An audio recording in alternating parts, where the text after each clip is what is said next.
Hey, what's up? Are we live? Looks like it. Let's see here. Do a quick little sound check for us. Look at that. Let's see.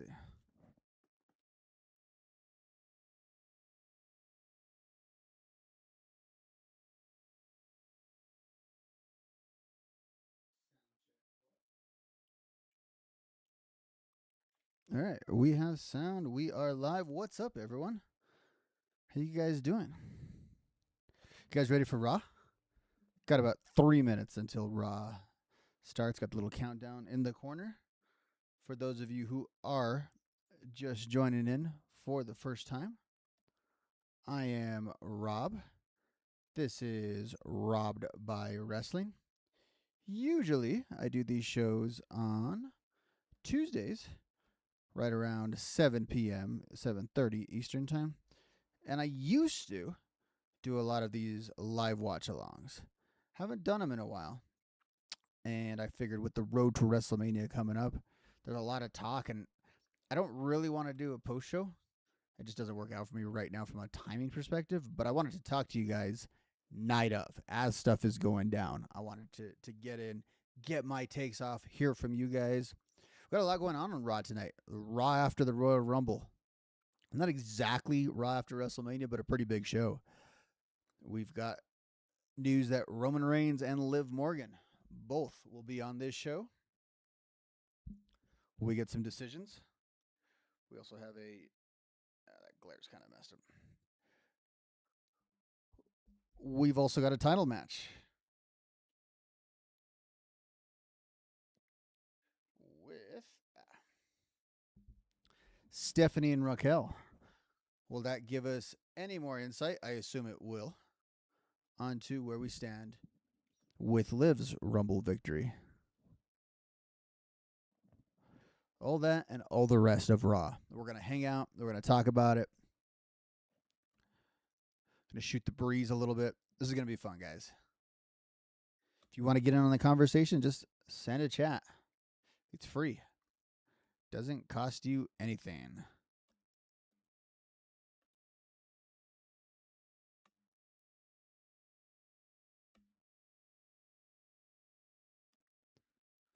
Where does the Vision go from tonight? Are they done with their jobber status once and for all? The Royal Rumble wasn't any indication of that whatsoever.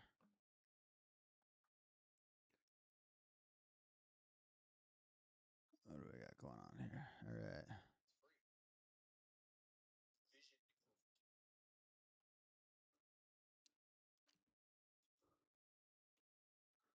Let's share this out so we can let the people know that we're live. They can come join us.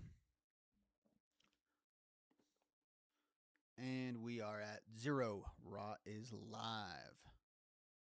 Or I should say, the event is about to start.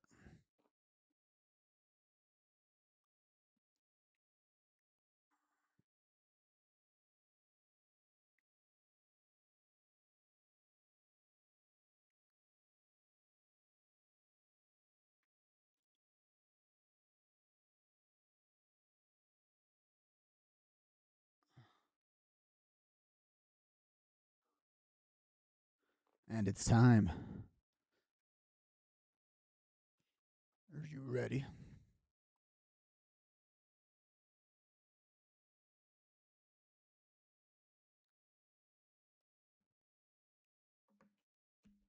How do you think Trips really felt about the "We Want Vince" chants he was getting in Saudi Arabia?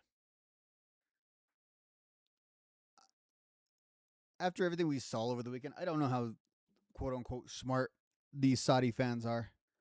I wonder if that's just a trend that they're picking up on. They saw over here.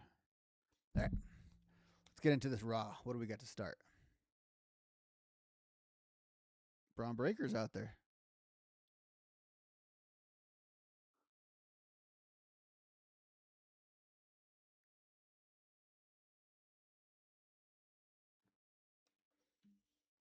Braun Breaker's out here to destroy everything. He's like Brock Lesnar the night after WrestleMania 31.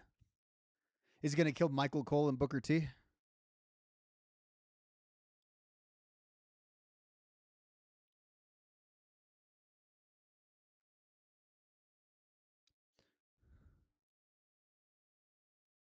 Feels like Braun Breaker is beating everything up very slowly.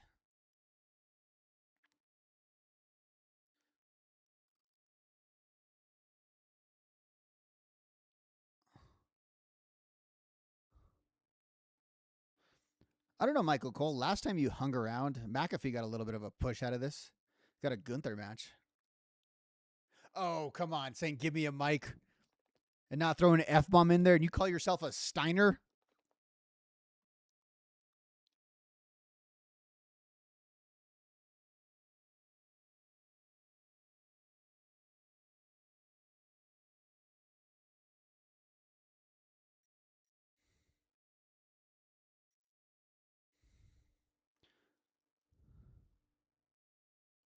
And there is his fellow Vision members. What are they going to do to help him? What value has the Vision been at any point?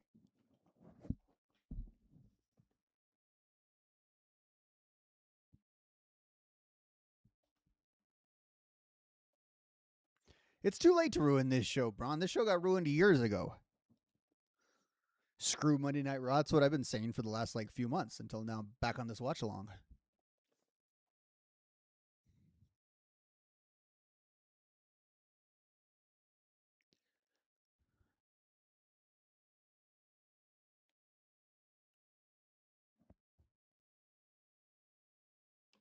It's not his fault. Is he saying he's Snitsky?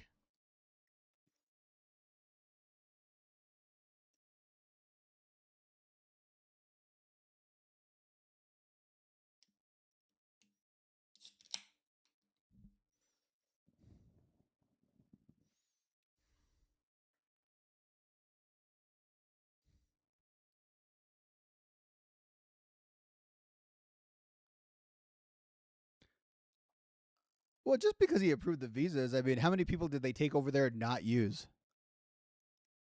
Could be Aleister Black. Could be Kilt Wilson.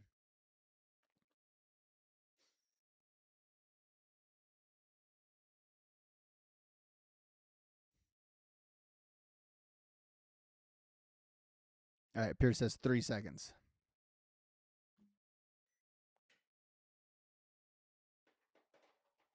All right, is your head gonna explode?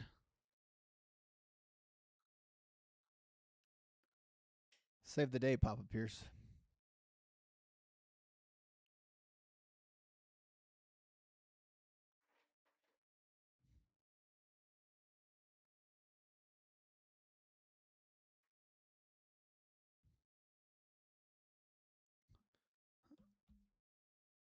It's Ric Flair as Black Scorpion.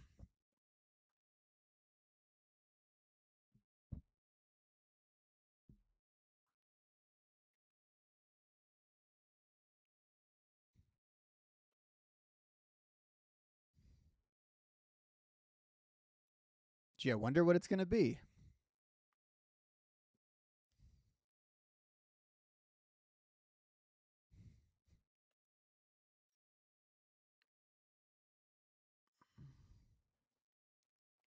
Wait, is this like the most effective security they've ever had? I feel like normally wrestlers just blow by security.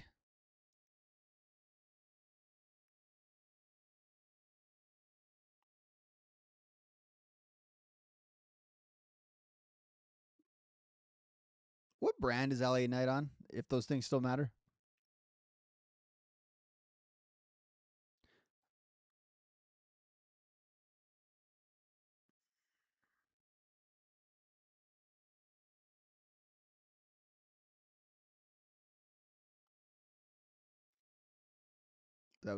That was okay.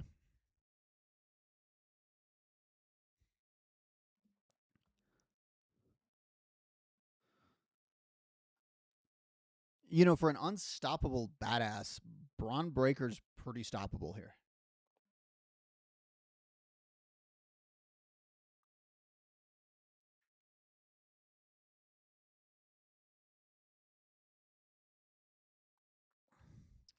All right, everything's torn up. The vision has been taken out.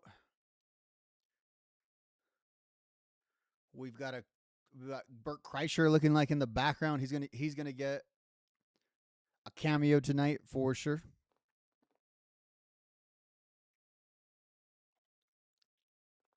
Now we're gonna get our Rumble recap package.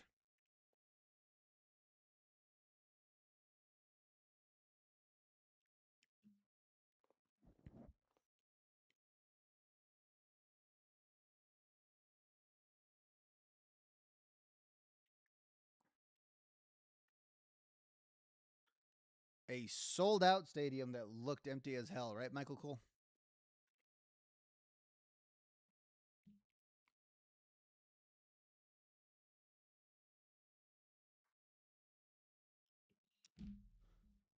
Was Brie the biggest star, or the biggest surprise, I should say, of the whole weekend? Like, other than that, the surprises were like, what, LA Knight and Tiffany? La Parka? This wasn't exactly a Rumble that blew you away with surprises.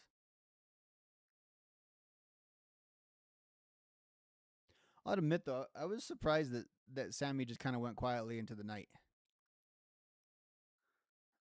I don't mind it. I like the idea of just putting Drew over at as strong as hell.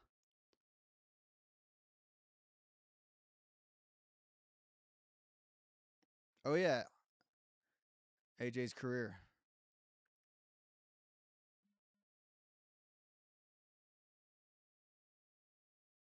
The Rumble does look a whole lot cooler than this show actually was. Like, this really, really looks like you miss something, doesn't it?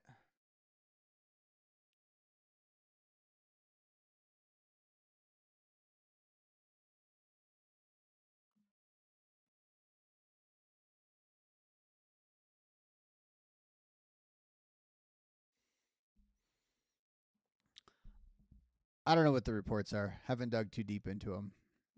I've got him wrestling somewhere else.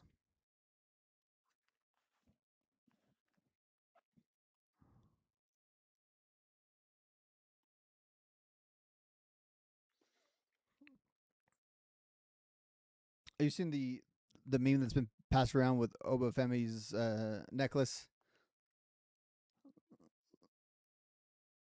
looking like the DK menu item? Even Jordan Grace got in on that.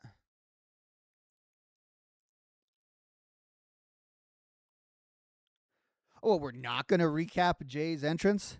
Jay's entrance was like the best part about the Rumble.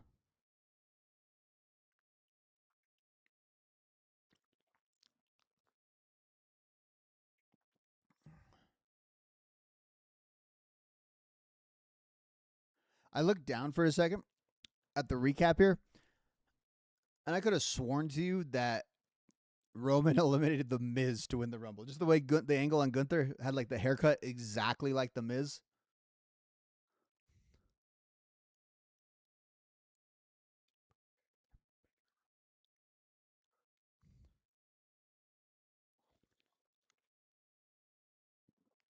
And we don't need Roman to wait, do we?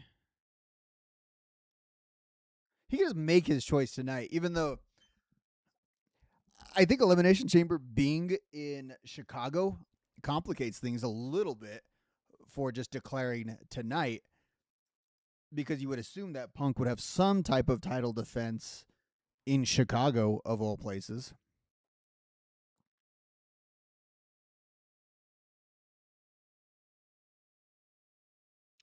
The career killer.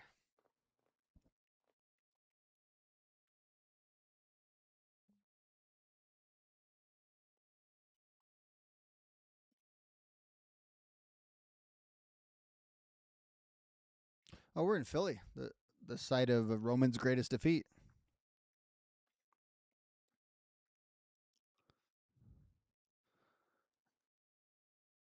All right. Let's kick off actual action here with Javon Evans.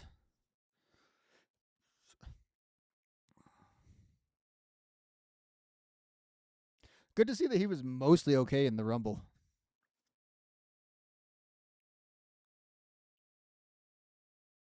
I thought we were in some bad news last week.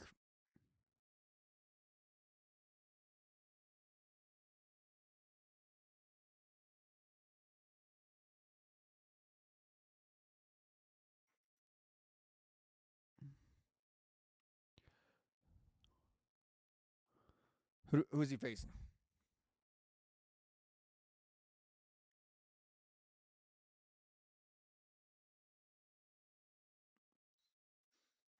All right, against Americano. I think this is his thing, right? He's gonna dispose all the Americanos as Gable comes back. That'll be his charge.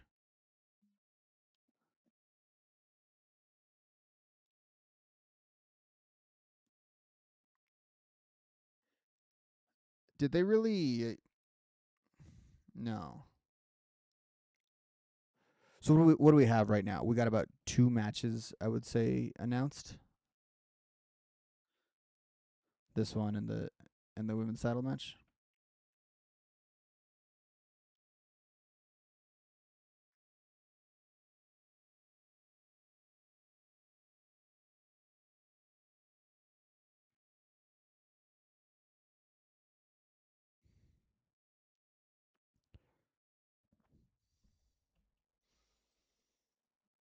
Where are you guys at? Have you guys premiumed up on Netflix? Are you guys seeing all the action that's happening right now? Well, I'm watching an influencer whose name I don't quite know drive himself into a parachute. Oh, there's Mr. Beast. I know that guy.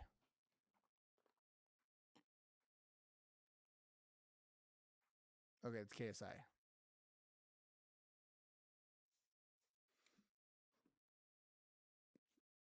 Is it ever not Riyadh season?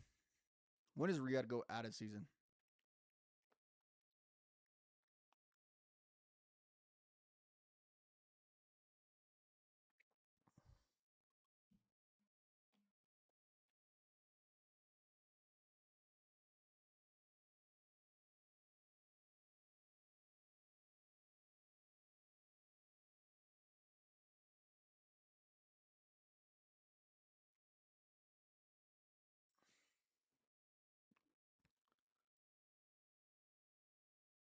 Aren't the ads just insufferable during tax season? Like all of them, right?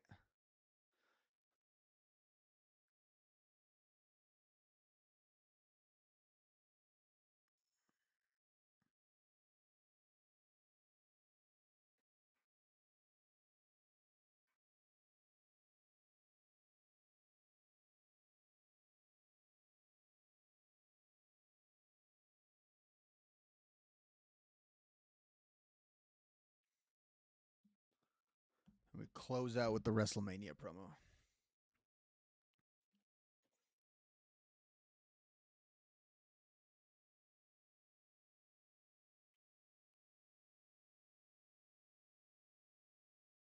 Are they just gonna play cards at WrestleMania?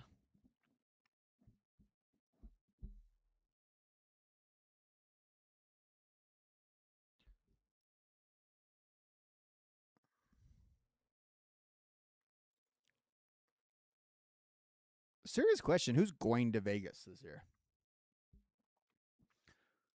There was a lot of desire to get there last year.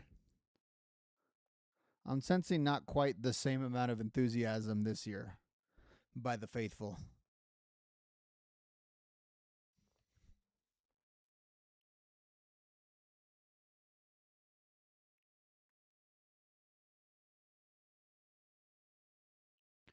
So I'm a little confused now. Like especially when Gable came out the other day. Like the announcers are supposed to like not know who the Americanos are now. Is that a new part of the canon that I've just recently not unfolded?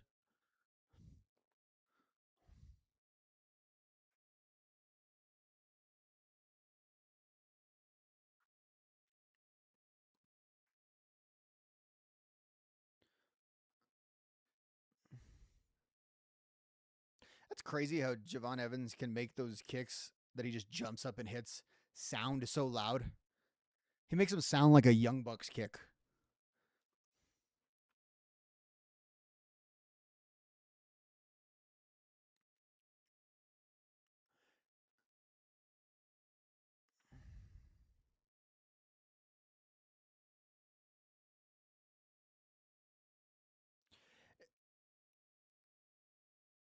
Yeah, it's hard because I think under other context, you would want Ludwig Kaiser to be a guy to really be solid within your mid card, and uh, and not necessarily just be the guy to put over Javon Evans within his first month on the show. But the Americano thing kind of switches that up. That's not exactly Kaiser in terms of what his character is and how he's presented.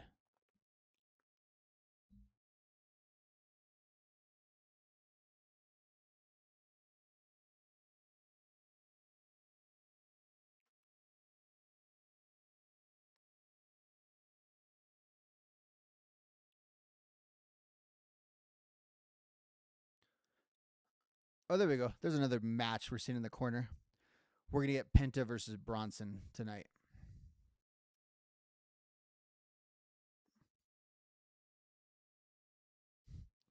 That dive was crazy that Javon Evans just did. It, let's see. They're going to show it in slow motion. Did his chest go right into the ground? No. Kaiser Americano catches him, but it looks like for a second as he's flying off, it's like an action figure. Looks like he's just going to hit chest first.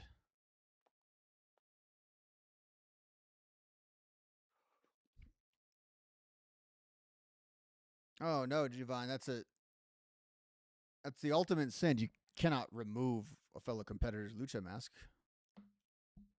Come on. Don't you know the etiquette? Didn't Eric Bischoff ever teach you?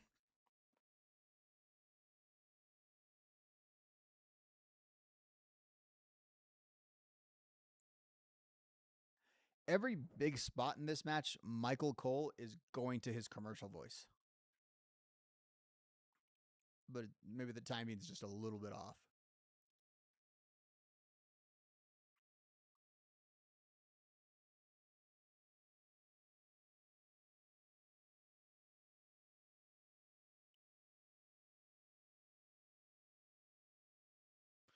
Let's see. Does Javon have something waiting for him when he comes right back in the ring?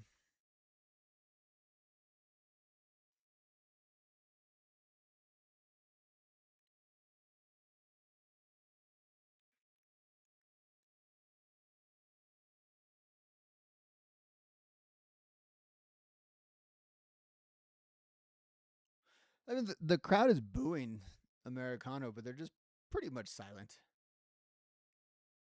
See, at all these commercial breaks, Michael Cole couldn't use his commercial voice once at the end.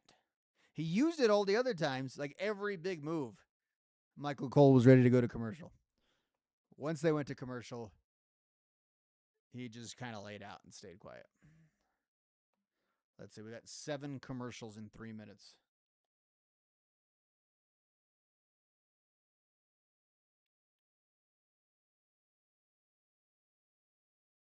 Are you guys like me? Are you feeling, or are you guys picking up on this in general? That there's just been a ton of ads in wrestling as a whole. I think with the TNA debut on AMC, which by the way, has anyone else kept following TNA since that debut? It feels like we lost track of them. We'll talk a little bit more about that later. But regardless, I feel like even in the Netflix Raw era, and I could be totally wrong about this, it feels like there's more ads now than there was earlier in the show, like a year ago. I need like the WrestleNomics people to do a study on that to see if we actually are getting more ads on Raw. It feels like it. Definitely feels like it.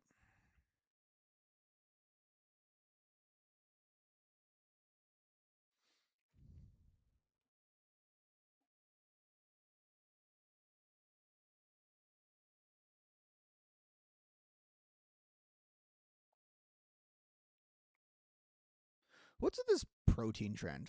I hate to sound like such a boomer on this, but like, why are we acting like we just discovered protein a few months ago? Protein pockets, bro. Got to get on your protein pockets. Got to enhance those macros.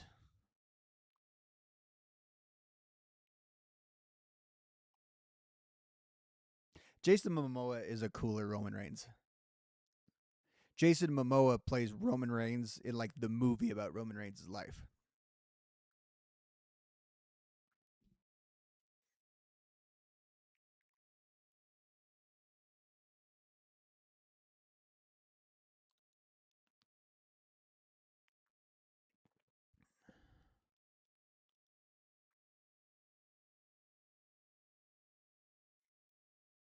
Okay, apparently this woman is doing her high stakes business meeting and she's asking AI like very important questions. We're in good hands, guys. We're in great hands. All right, in this commercial break, I've been offered a $4 sandwich at a $6 Denny's meal.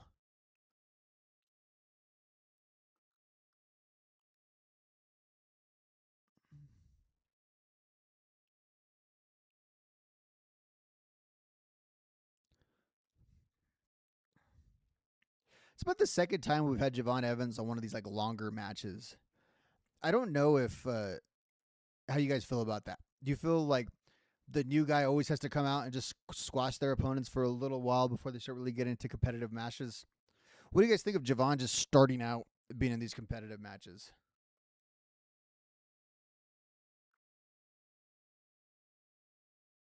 There's our graphic for Roman tonight. Like after tonight and the Rumble, he'll have burned through like a quarter of his appearances for the year.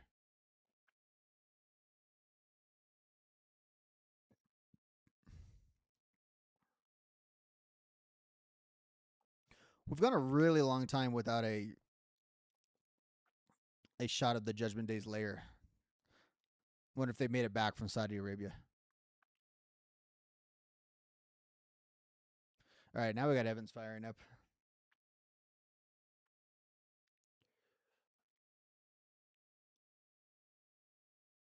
Oh,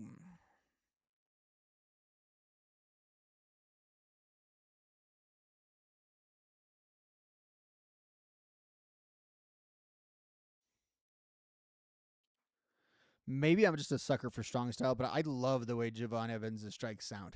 I'd love that they make such a sound. Doesn't come across like he's just flopping out there.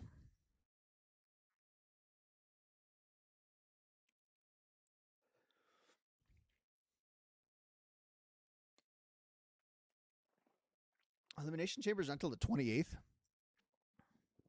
Feels far away, doesn't it? It's the 2 month build to WrestleMania that I have to like prepare us for. All of us. Me, you, everyone. We all gotta get prepared for it. Boom.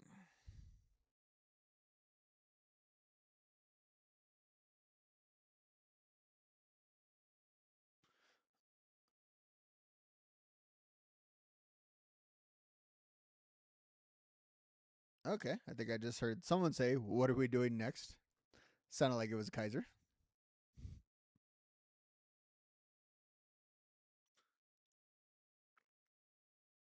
Watching these shows with the broadcast and headphones is fun too.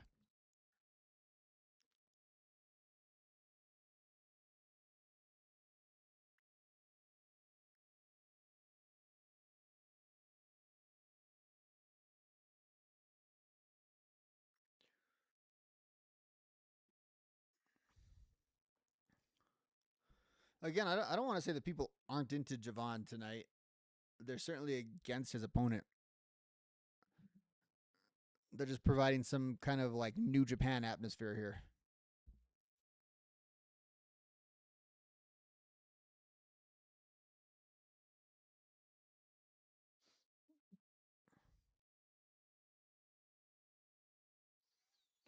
And oh, he got caught.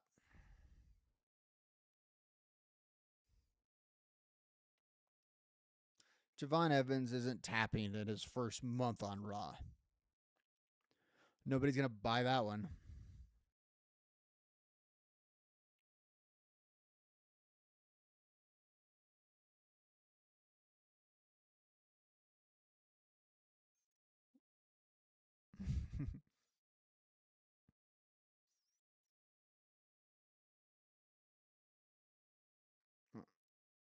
I thought he was gonna get like the electric chair on the turnbuckle. Is Stone Cold Steve Austin watching this in the crowd? Has anyone else seen Austin in the crowd here?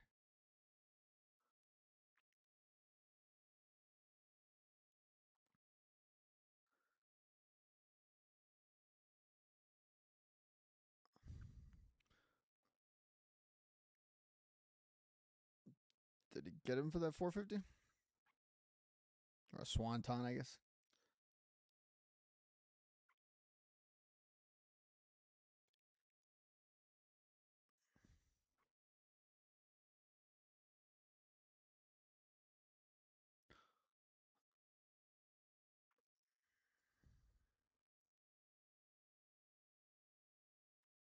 Oh, you evil Bravo.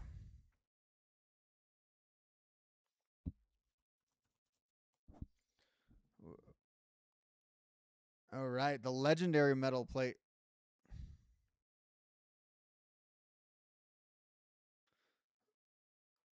Okay, we got Gable to the rescue.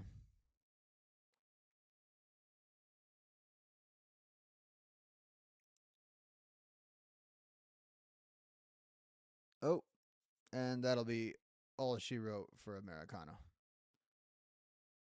OG Cutter. 1, 2, 3. 30 minutes in. Javon Evans gets the victory. The match wasn't 30 minutes. He just gets the victory here.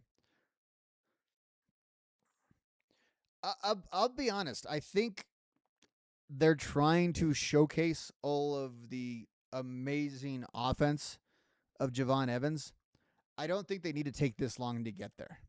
I know I'm being hypercritical right after a match and it's only a few weeks in, but this is kind of a pattern where they take just a little too long for his matches. Like, I know you don't want to just necessarily push Javon Evans to the moon right away. That might not be your MO, but maybe, just maybe, they might want to focus on him being a little more assertive in that role. It just takes him, it feels like, kind of a long time to win these matches. And I'm thinking other people in that same position don't always have such long matches against these mid-carders.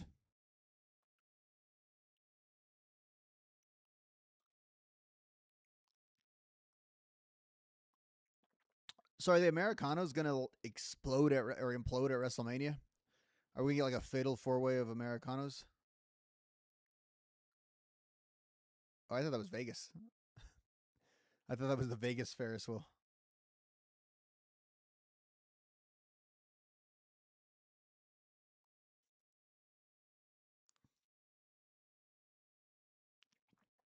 Even fully enclosed, those things kind of freak me out.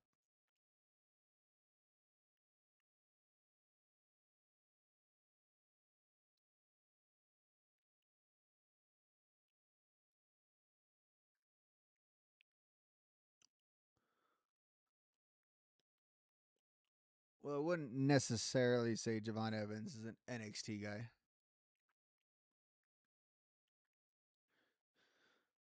That was a thought I had in the Rumble is that, and I've been talking about this for a few weeks.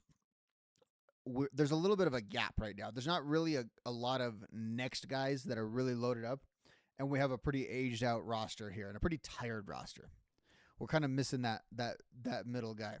With that said, there was tons of like transitional pieces going on at the Rumble. A lot of these Rumbles, especially the men's Rumble, was full of prospective talent that is fairly new. And it feels like maybe they just need like one more year for that crop to be close enough to get towards that main event crop. Because right now it just seems like it's just too few guys. And a lot of these guys are just new guys or recycled guys. And the ones that actually are at the top have been so for a few years now.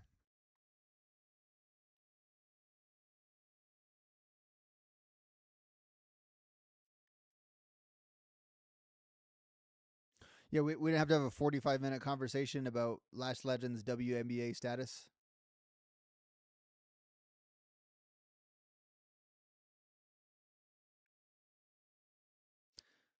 You could have had Obo win. Oh wait, the donuts actually come off mid match. Like, did someone eat them? What happened? All that recap just to get to commercial.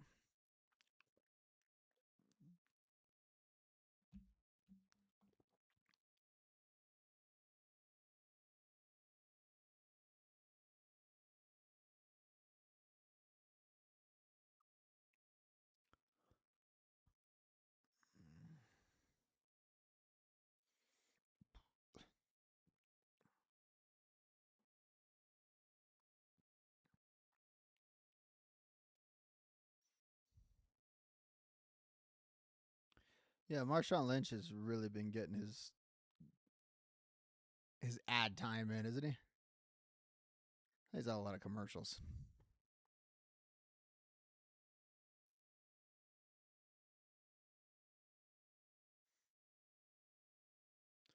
Glad we got our dude wipes ad in. We needed that.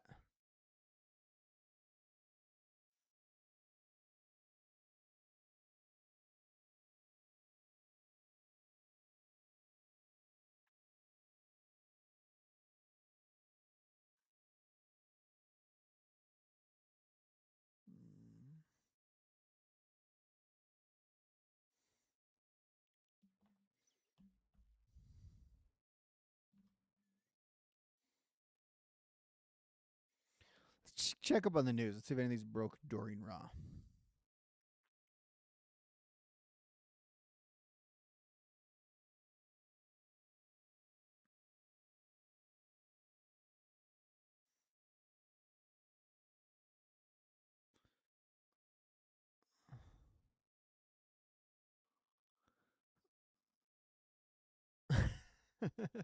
Okay, I wasn't the only one picking up on it.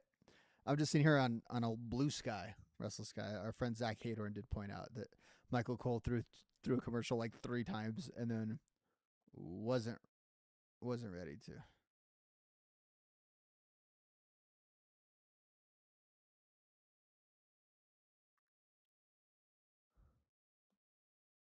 Yeah, I don't know what the point of getting on social media is. There's nothing good in here. It's all of us just repeating ourselves. It's all of us saying the same things over and over again. Hell, we're here for almost 3 hours. I'm going to say the same thing several times tonight.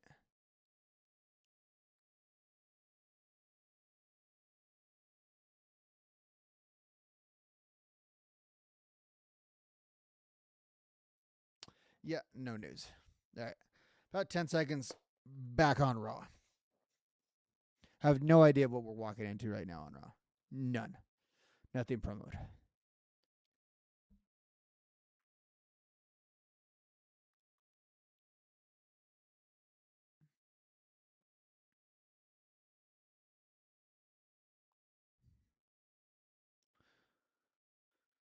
Wait, so Jelly Roll's officially a wrestling celebrity now? I mean, Bad Bunny's a multi pay-per-view performer. Jelly Roll had like 1 match for Unreal.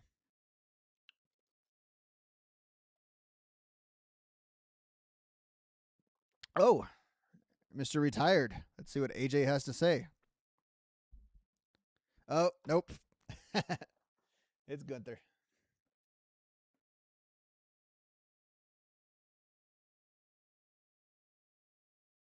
I need Gunther to be in the full AJ gear. I want him to have the gloves. I need him to have on a little wig. I need tattoos of his kids running down his stomach.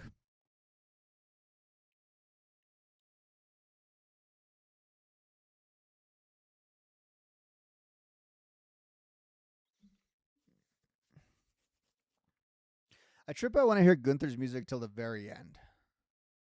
Like, this part's okay. I mean, the song is fine. It's just it's an interesting ending to a wrestling song.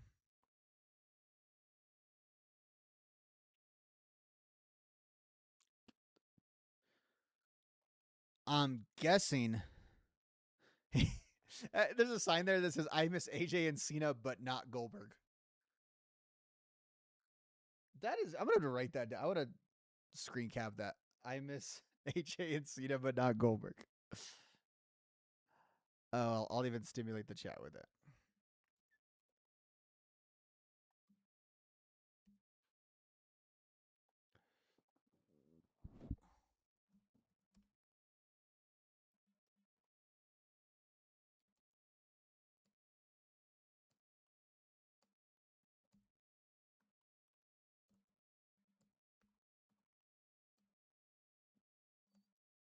What are you gonna say, Gunther?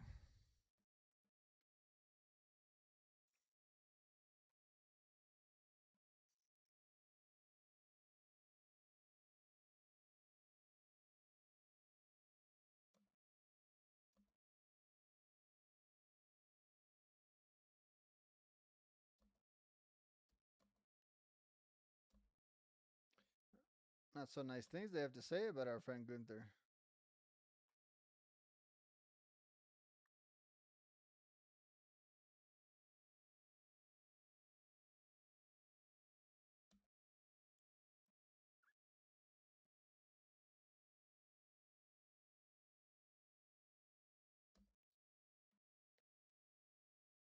He did tap out last year at WrestleMania. He did. True.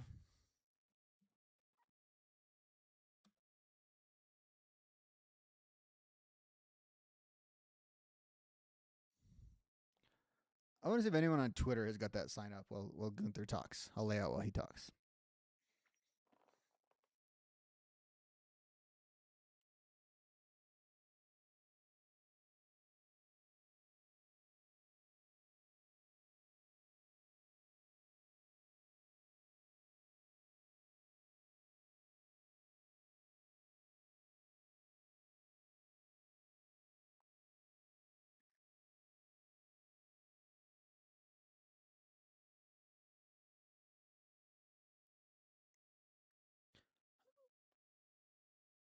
As long as he talks, they'll boo.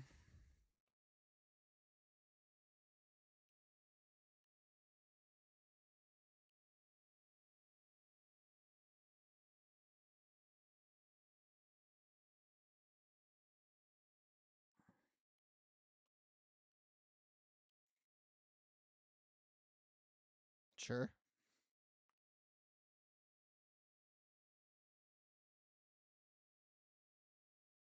What do we got out there? Oh, it's Dragon Lee. I thought it was Ray. I thought Dragon Lee was Ray. I should have snapped. Dragon Lee like a house of fire over here.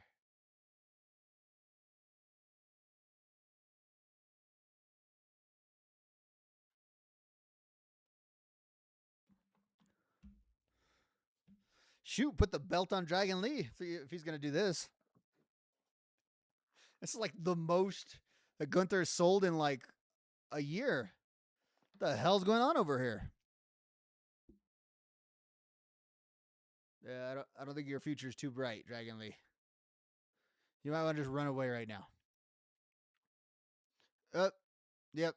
Gunther's awake. Oh, right in the bell. See, I like ring bell shots when the bell actually rings with it.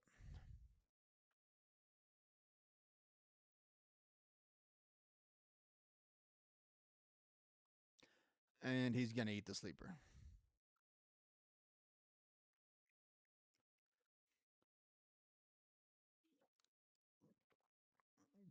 All right, Jason Jordan, help us out.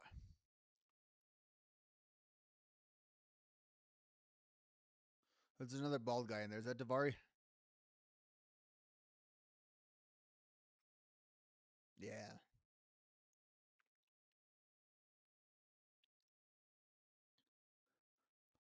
Where the hell's Jamie Noble when you need him? Mm.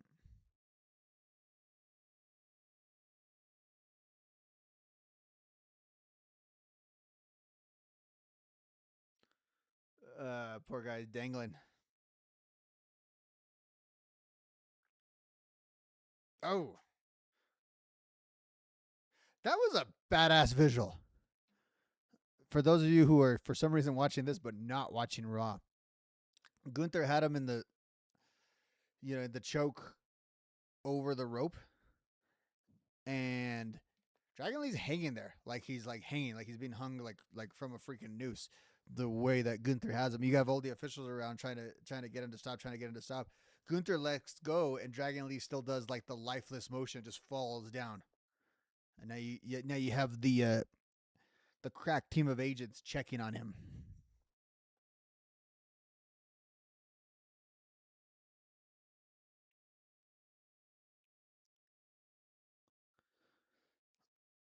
They can get heat with Gunther in these short bursts for sure. I have no idea what he does at WrestleMania though. No clue what we can get with Gunther at this point.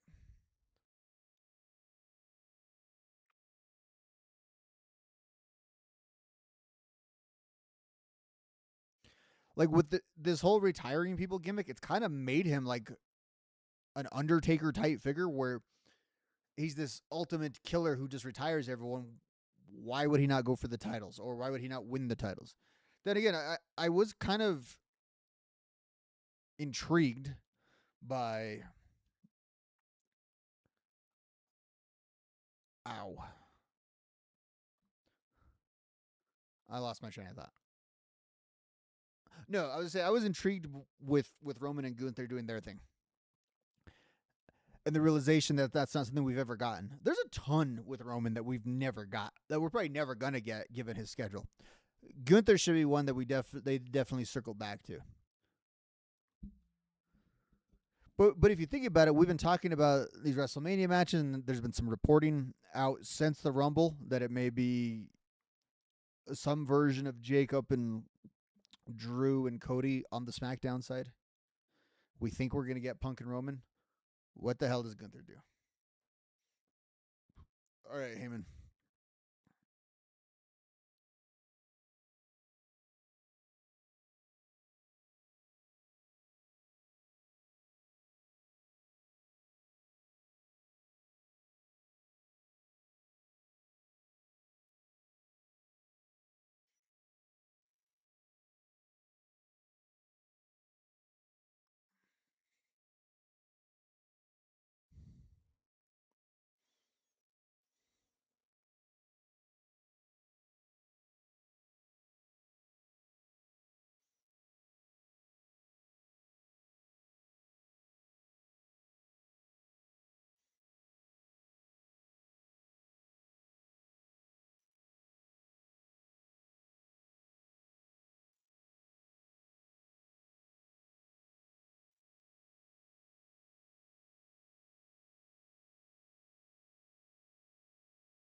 Philly. What in kayfabe? What power does Heyman have right now?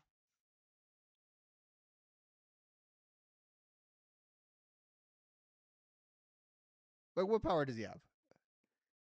He accompanies Brock sometimes. I think that's like the extent of his powers. Like, there's no way that managing these four jobbers is getting you some sort of elevated status, right? No, there's no way. Another ad. Cheers.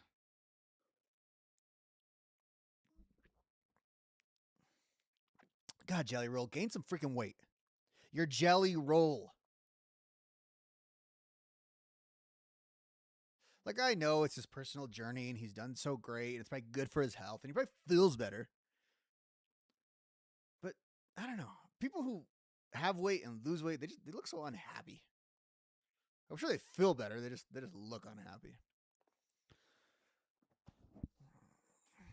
You know, I always swore I would never do the bald head with the cans on here. That I would be looking too much like Scott Van Pelt. And I had a whole setup going for this watch along. I got to tell you guys now that we're at commercial. But the setup was gonna be something to the effect that I was just gonna straight up be watching like Raw from my TV. But what I didn't think of until push came to shove was that no, I need the audio from Raw in my ear. I can't have the audio out here and then I'm commenting on it. This thing will get taken down in like 30 seconds. It's like I'm broadcasting the show. So I'm not gonna do that. But I also wasn't gonna hat up for this stream. Don't know if I'm doing a stream tomorrow night. Got to figure that out. Got to take in everything for tonight. See what's odd about it. Give you guys a little bit of a peek behind the curtain. Is normally as Raw is going on, your boy's over here on his computer in this whole thing, thinking about best Royal Rumble losers, coolest things to happen in January, all the stuff normally on the Raw by Wrestling diet. I'm normally doing that on Monday nights as the show's going on. I'm kind of trying this thing out on the road to WrestleMania. See if you guys like it. We'll keep doing it. You guys stay engaged. Someone other than me gets into the chat. We'll do that going into WrestleMania. But the thing about it is, I don't know how late I'm going to stay up after Raw to prep the show the next day. And to give you another peek behind the curtain, I kind of got to have the shows ready Monday by the time I go to work. I get right out of work and I basically sit down to do the show. Now, I know you guys think I just have all these great takes off the top of my head, but there is a little bit of thinking that goes into this, a little bit of logic. About 10 seconds left on this ad break.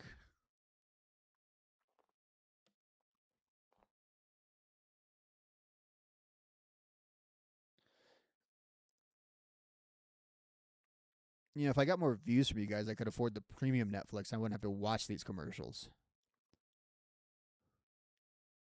Just a thought.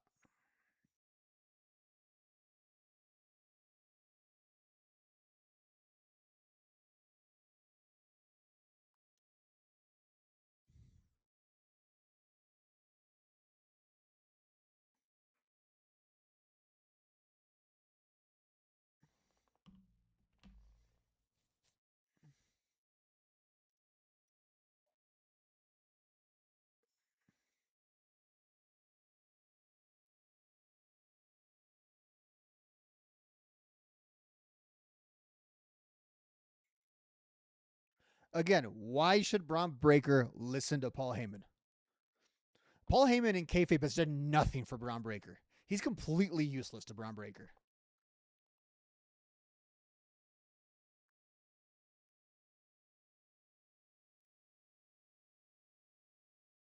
I still think the War Raiders are champs sometimes. I really do. I didn't care much when they held the title, so I assume they still have it.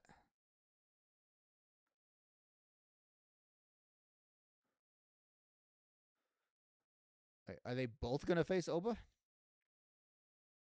Or is Oba going to have a tag team partner?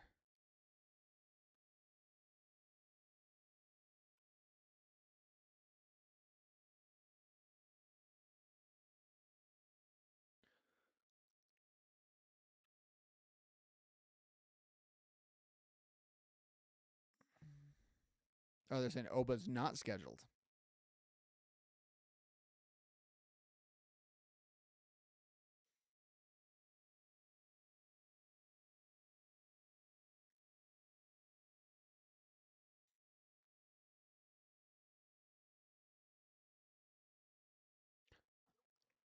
So supposedly not on Raw yet?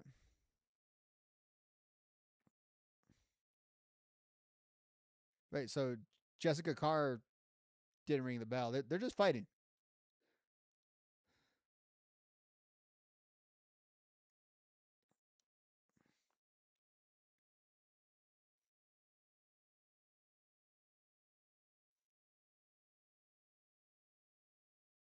So if he's not signed though to officially to a show, he's got to do the same thing on Friday, right? He has to kill a tag team on Friday.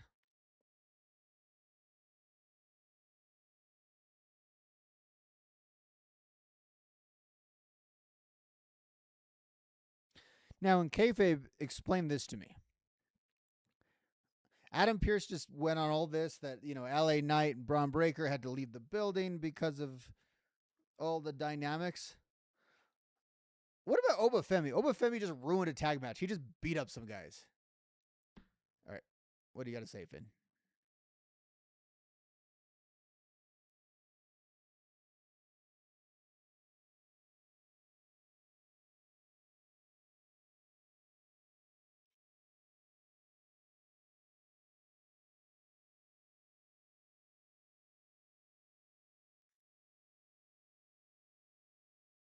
What are you gonna do about it, Finn?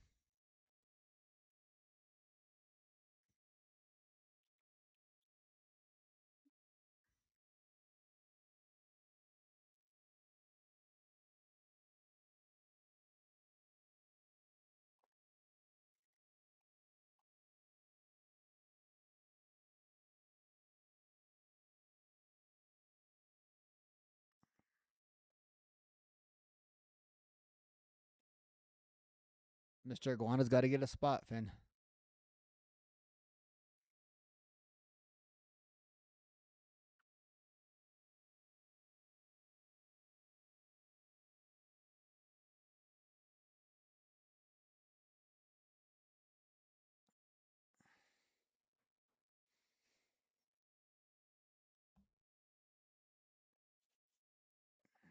So he's still all in on going against Punk.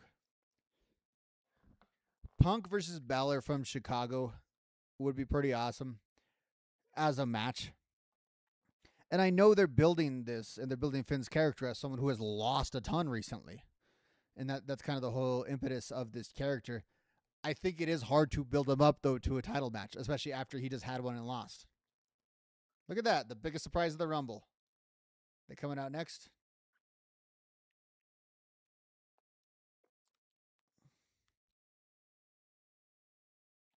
Wait, and they're not advertised for a match. Are we going to get a Brie and Nikki promo here?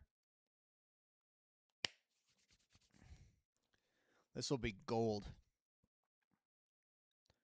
Legendary mic worker, Brie and Nikki. Both of them. They're both a legendary mic worker. Both guys.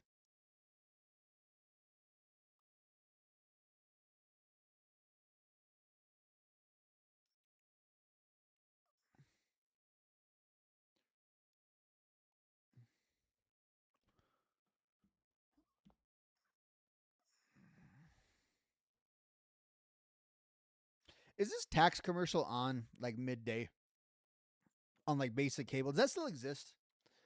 Were you guys ever like unemployed in the mid 2000s?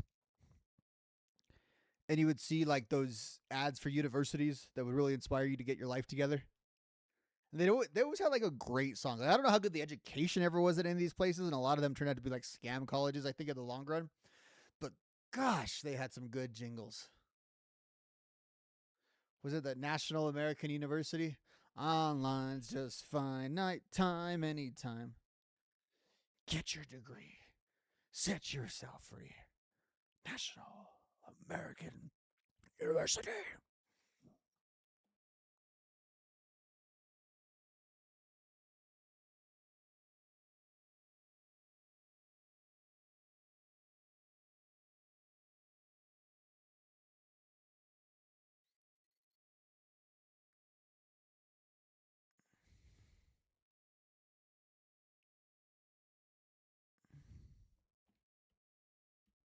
Brady being better at a broadcaster really sucks for me. I wanted Brady to be bad at something. I really did. And I was really rooting for broadcasting to be that thing. I wanted to be bad at something publicly. It just didn't work out for me. Hasn't worked out. I mean, I'm going to watch. I'm a sports fan. I'll be all in come time. This does not feel like Super Bowl week. I feel like the NFL ended a couple weeks ago. Like, I'm not really ready to fully engage into NBA and college basketball yet, which I should, because all that's going to be coming to a head really, really soon. But I just, I'm not feeling the Super Bowl.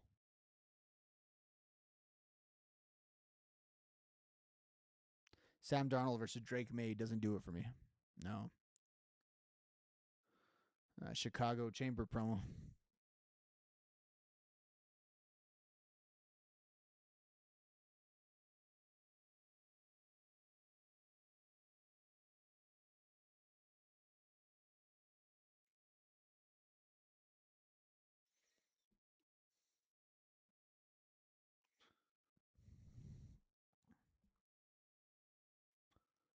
Pay-per-views in Tampa seem productive.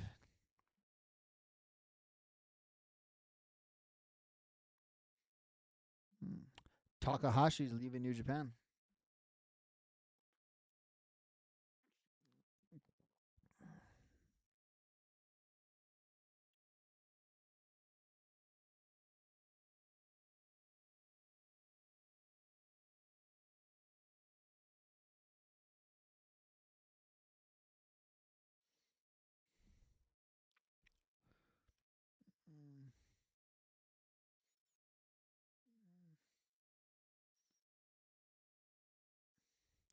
All right. Let's let the Bellas set their mission statement.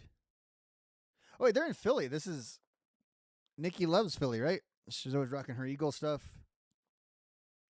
Maybe got a thing going on with Cooper DeJean. We don't know.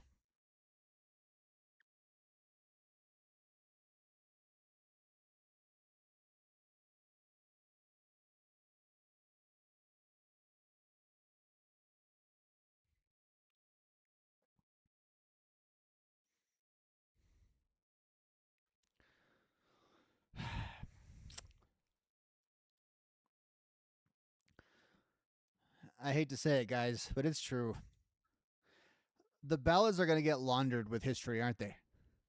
Like, it was already happening so ham-handed when Nikki was active, but it's going to be the case. Like it was legit pop for her at the Saudi Rumble. And when they make these appearances every now and then, they're always going to be presented as these legends. And that makes sense if you weren't watching when they were active.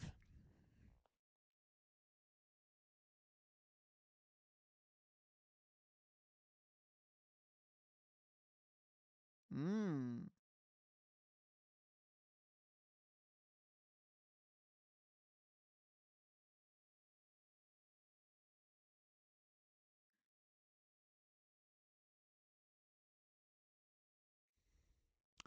Well, that's the closest to an admission we'll get of that.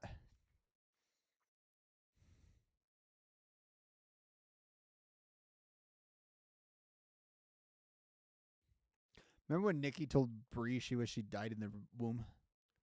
That was good times.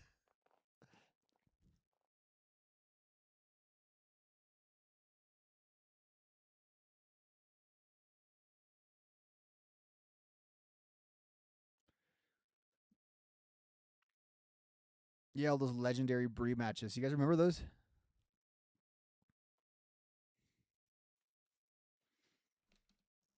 Remember when she really hurt? Was it Liv? Yeah, in that tag match.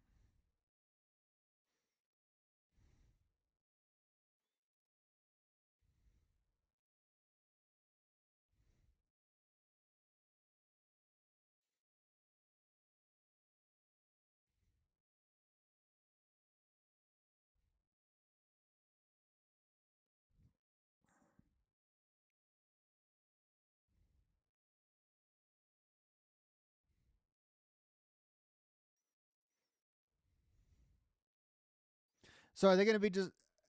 Are they going to be a legit force in the division?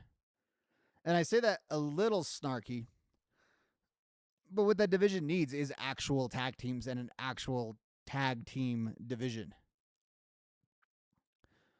like an actual tag teams, like the Bellas.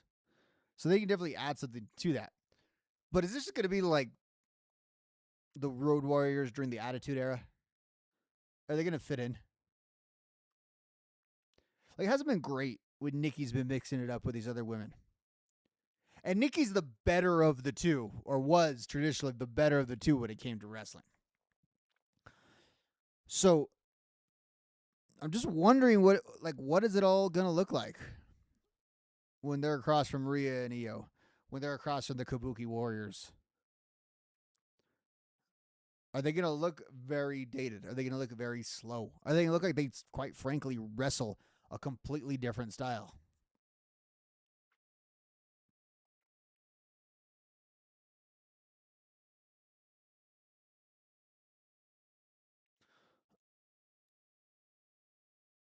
All right, we're getting a video game ad.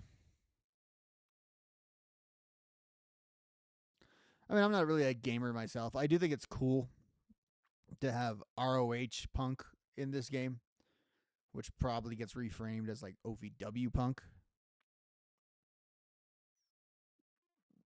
There's our obligatory Burt Kreischer moment.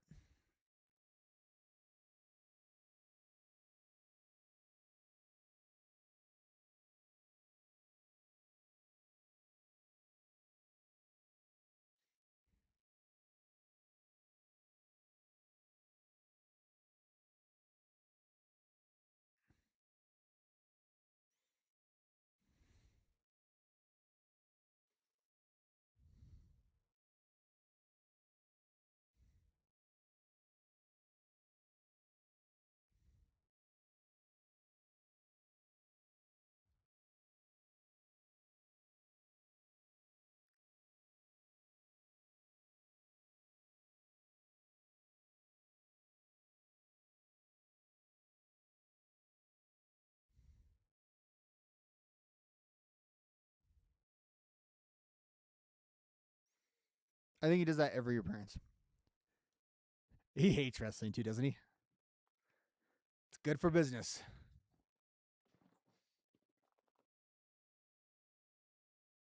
All right. Looks like we're setting up for Penta and Bronson now.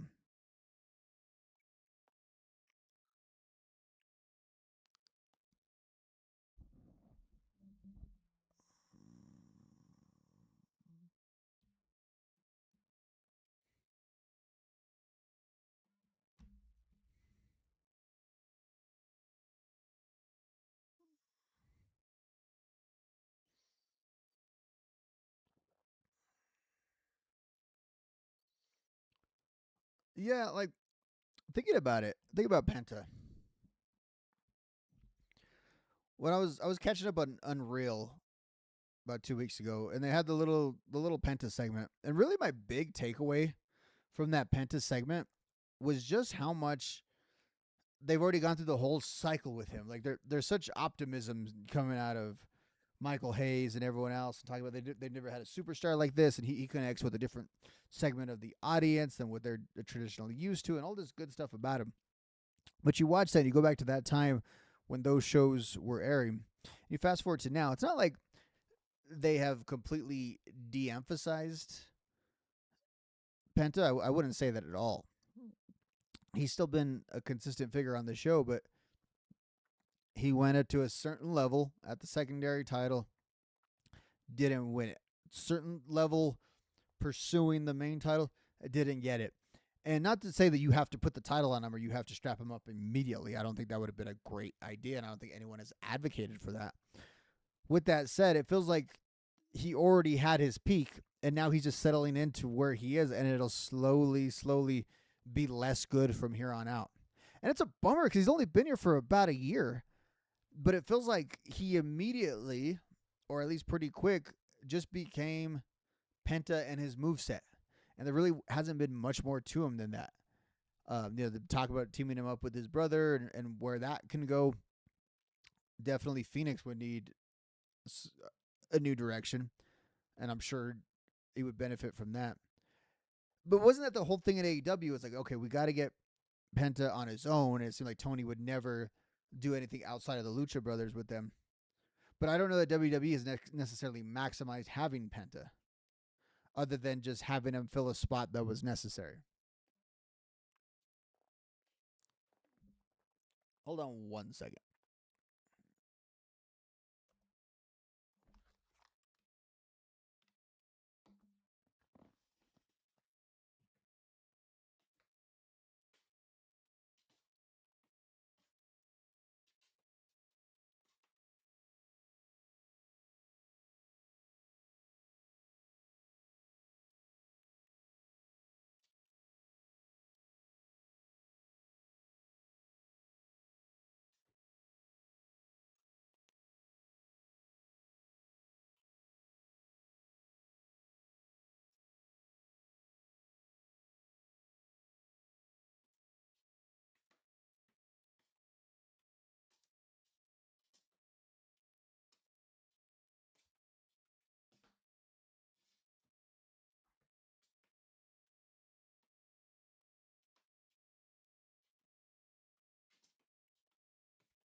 Like magic, I'm back.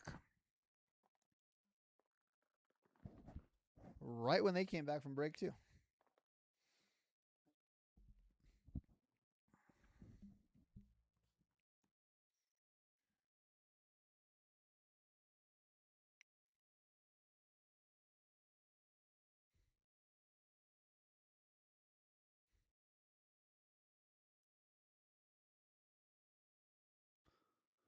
So, and I'm a little, I guess, out of circulation on this. So that's access now, right?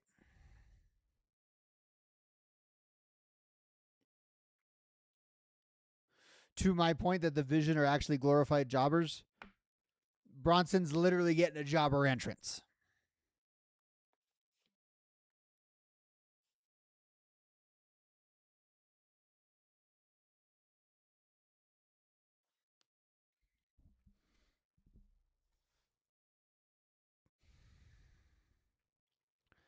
All right. Let's get this one going.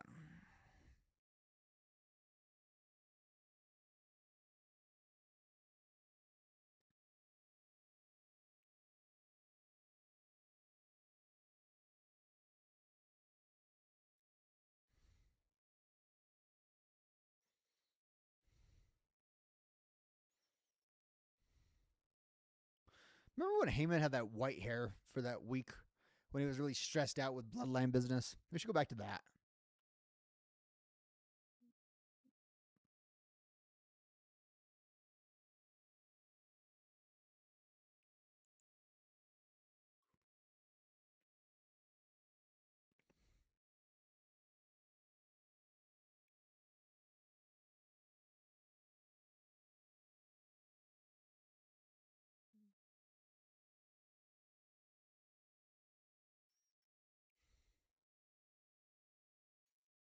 No way we get a finish in this match. None.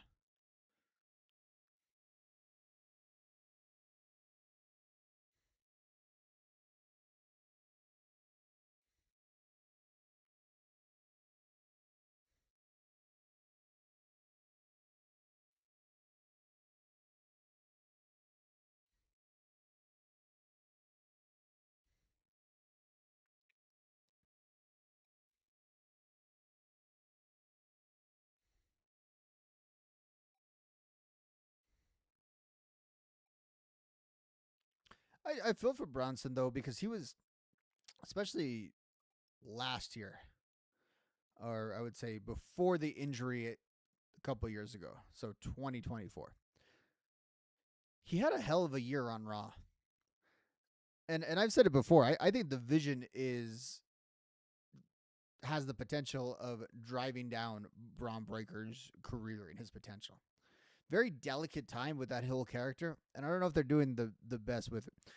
But I'm also concerned about Bronson. Now, Bronson, I don't think has quite the ceiling that the company saw for Braun Breaker, but they had him pushed at a certain level previously, and it seems like they still think of him very highly and want him in really prime positions. But I just feel like they got to get this Vision thing right. Like this version of the Division feels like the Judgment Day with Edge, or the Judgment Day now. One of those versions of the Judgment Day, not the prime Judgment Day that kind of ran Raw for a little while.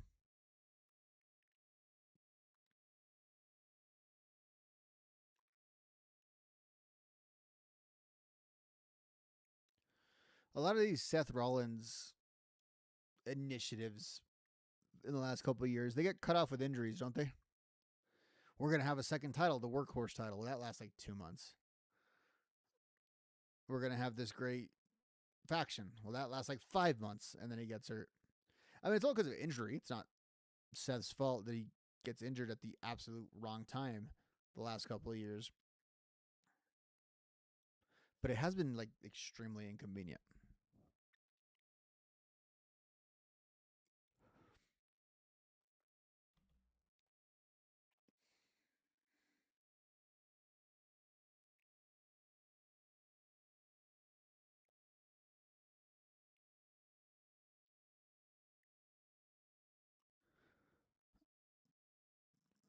5 years from now, we're going to be so nostalgic about the $3.99 mil.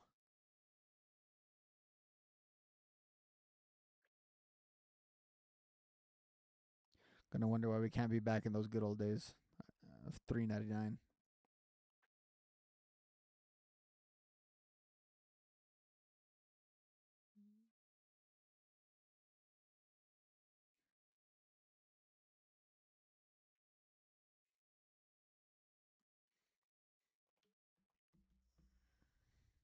About 1 minute till we get back to Raw.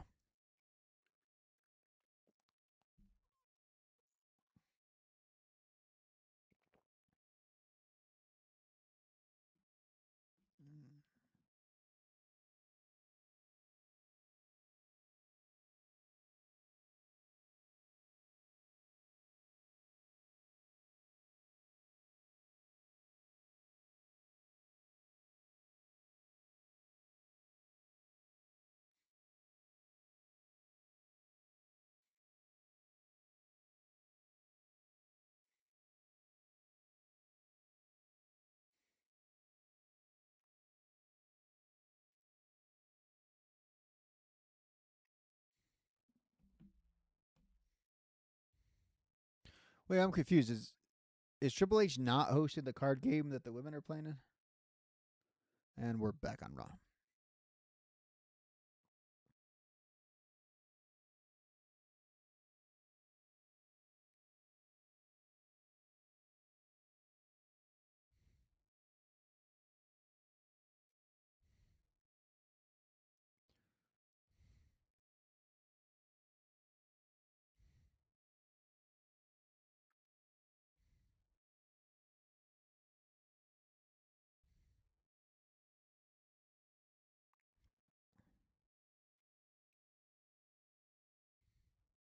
I don't know what's going on during the commercial breaks. I'm sure they're working the crowd like crazy.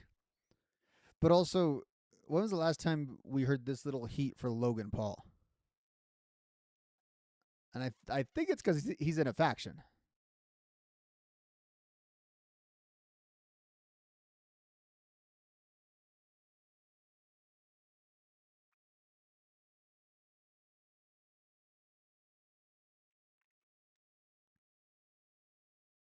Did AJ not get in a 5-star match out of Logan Paul's that would cause him to retire?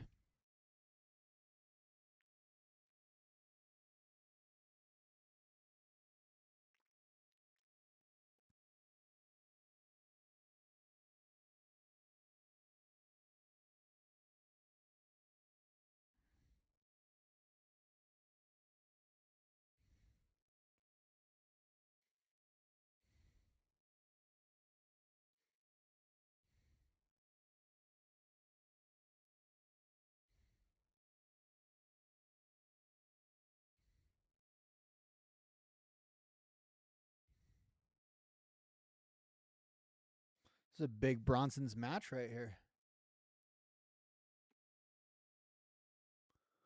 Little scorebug in the corner for SmackDown is advertising Royal Rumble Fallout with the images of Drew McIntyre and Cody Rhodes. Just faded away.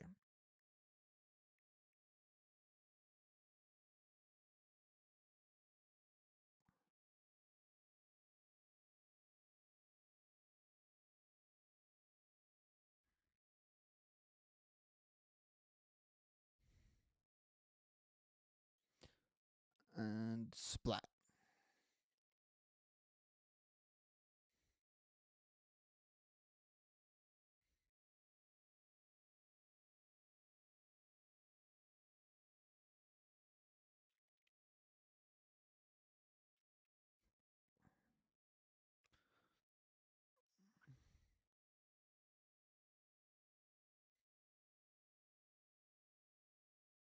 Just all right. Let's see Penta's fire up. I'm sure we'll get a resolution here.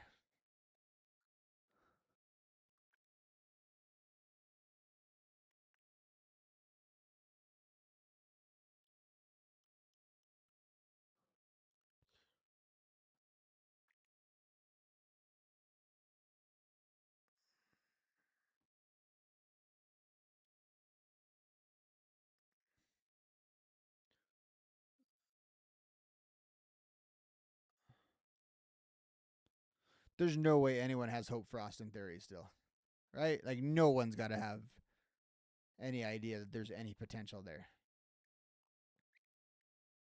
I credit them for not even trying in the vision. They just added him.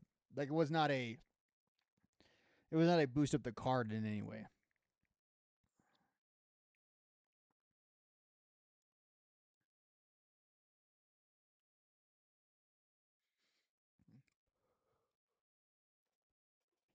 Nope.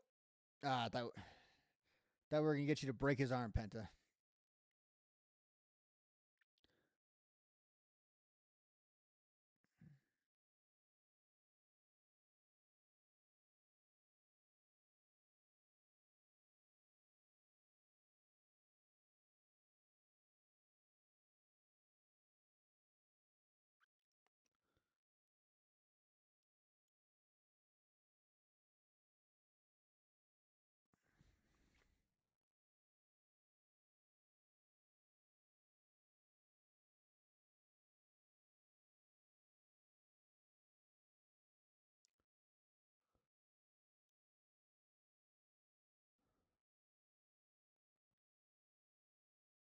Crowd's not really into much of anything with the matches tonight. They were reacting to the big moves, but it's not an ambient noise night for sure. Or maybe that all there is ambient noise, but it's not a. This crowd isn't just hot for everything they're seeing. A little bit of a discerning Philly crowd.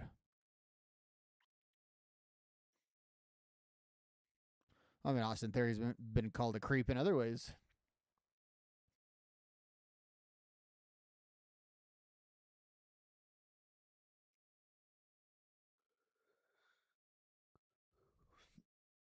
Oh, God. Why do wrestlers never learn? Like, just revive the ref. Don't mess with your finisher. Don't hit everyone outside the ring. Don't do a low blow. Just revive the ref. It ain't going to work out for you. As we can see.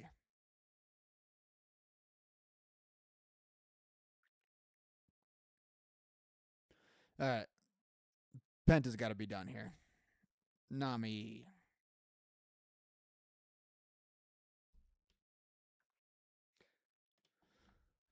The dead referee costing the hill. Classic.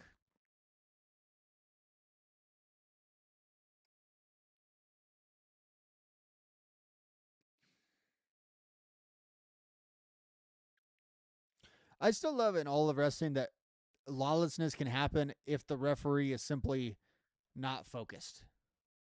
Who's here? Oh, there's LA Knight.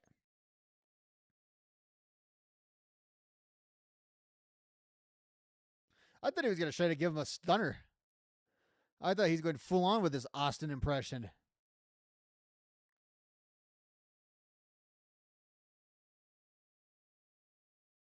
The Vision Killer.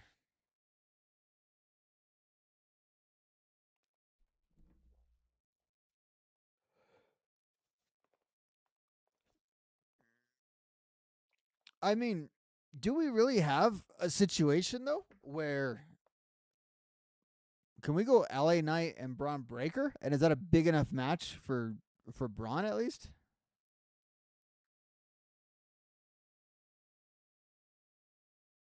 The poor Vision. They can't do anything right.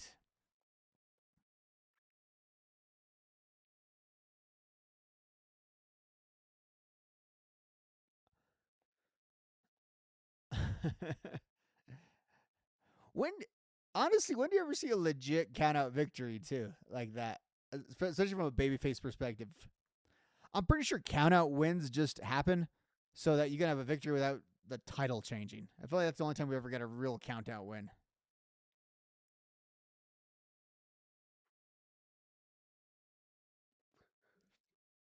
Incidental contact, he used the referee as a springboard to jump off of. There was nothing incidental about that.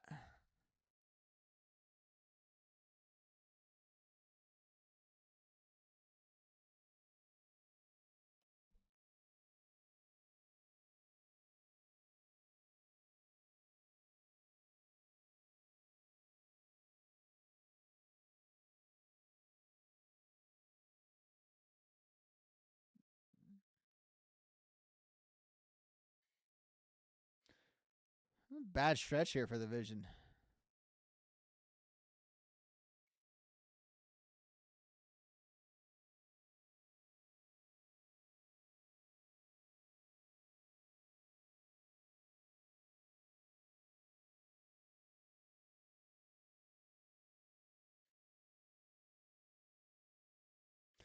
How do you guys feel about this match tonight? Is this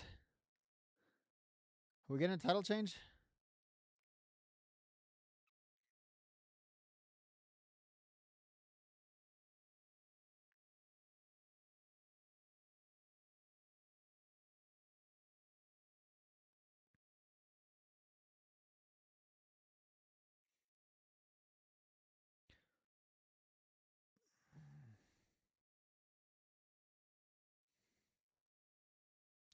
Liv winning the Rumble just puts a lot more confidence in Raquel for me. We had almost this exact setup last year, but I want to say it came out of maybe it was out of Elimination Chamber or was it the Rumble with Io and Rhea because we had the Chamber, yeah, and then the next night we had Rhea and Io won. I guess we'll get Liv coming out next. We'll get some actual Royal Rumble winner follow up. Easy for me to say.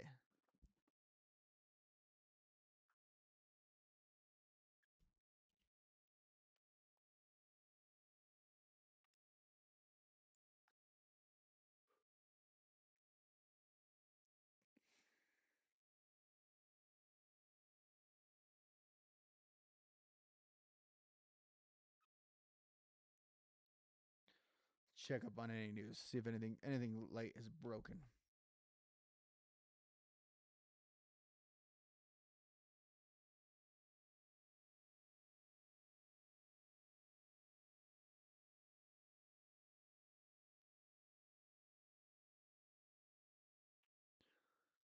What are the odds we get Dominic tonight?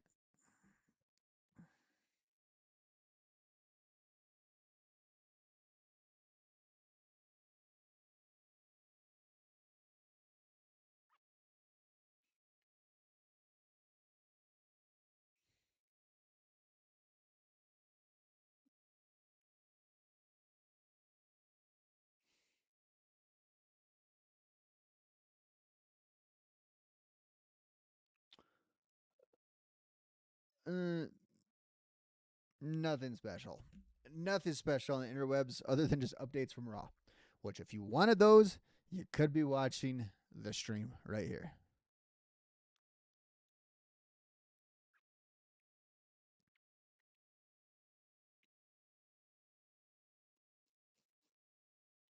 What are we expecting here with this Liv segment? Is she gonna cut a promo, say how great she is, and then is she gonna be like in prime position to watch the women's title match, and then we're closing the show with Roman? So it's basically what we have left. We have the two Rumble winners, and we have the women's title match, and we have about an hour or a little less, about a minute till we get back to Raw.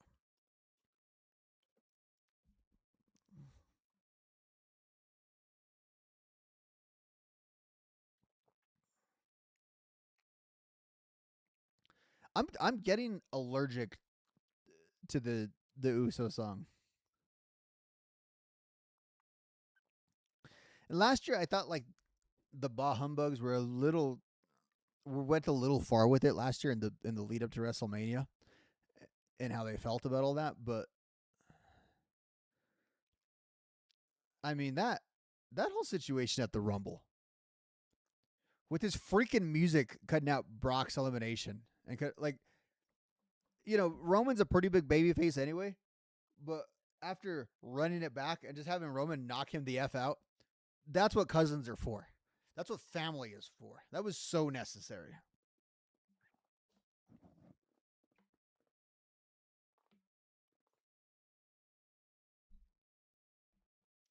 Patriots Seahawks. Trips and Steph were there last time. They were front row to see Marshawn not get the ball handed to him.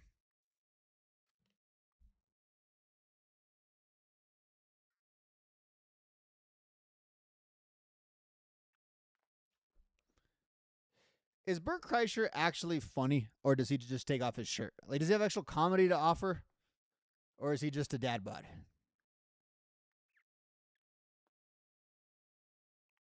Free Bert.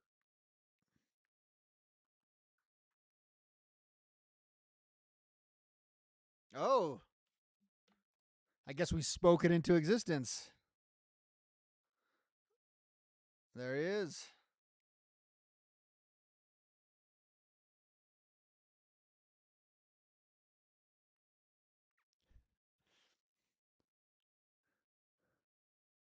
How crazy is it that there was a time a few years ago where Dominic came across as possibly the biggest Nepo baby we could ever find in wrestling?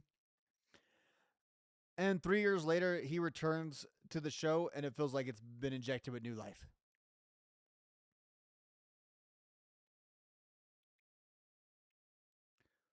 Also, who would have ever thought that Rey Mysterio's giant son would be most known for his charisma?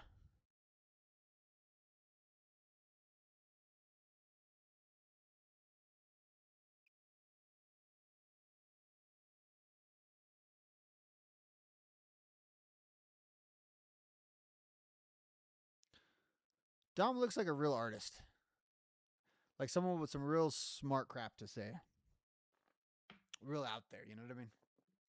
All right, Dom, what do you got?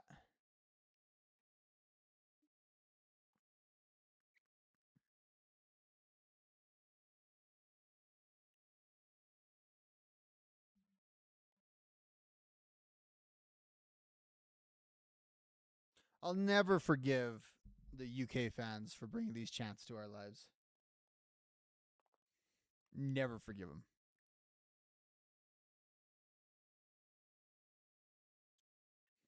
Yeah, I got you.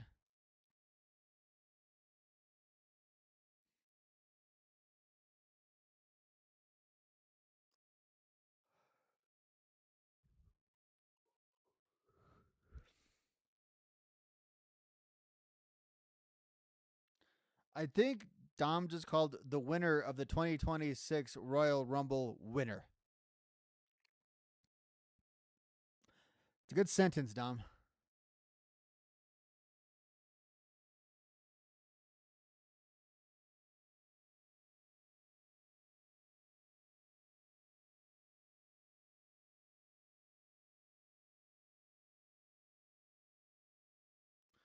I think this crowd likes Liv.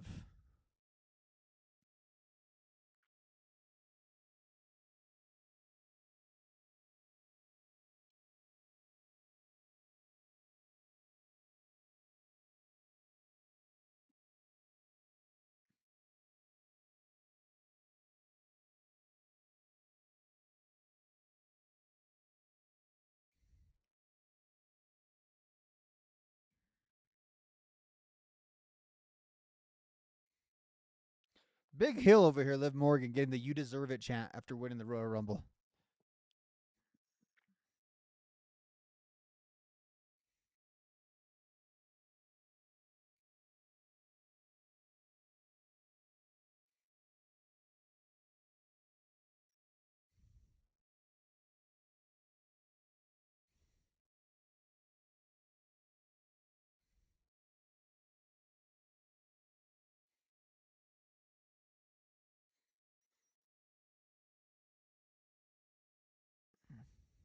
What makes a Royal Rumble winner greater than the other? If she's the greatest Rumble winner of all time, like, what defines that? What's the criteria?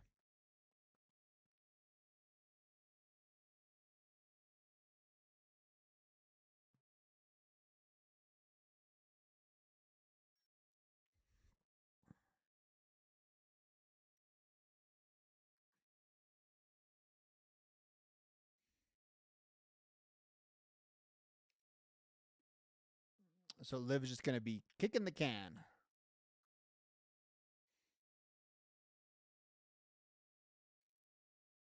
But who main events?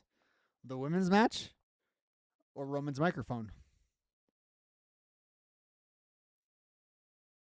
Roman's microphone.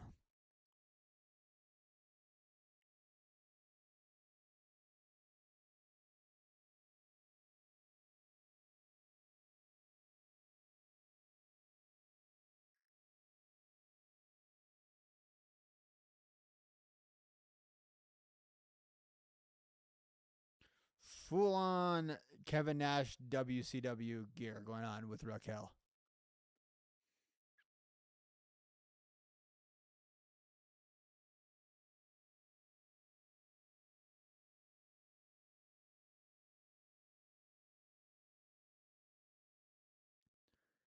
Well, it's weird with Raquel because when she first got called up, I know I sure thought she was going to be pushed kind of similar to the way Rhea was pushed. And pretty quickly on the show, she was in this silly kind of role that she was in and was not taken seriously for the first couple of years. They've spent the last few months trying to reset that character.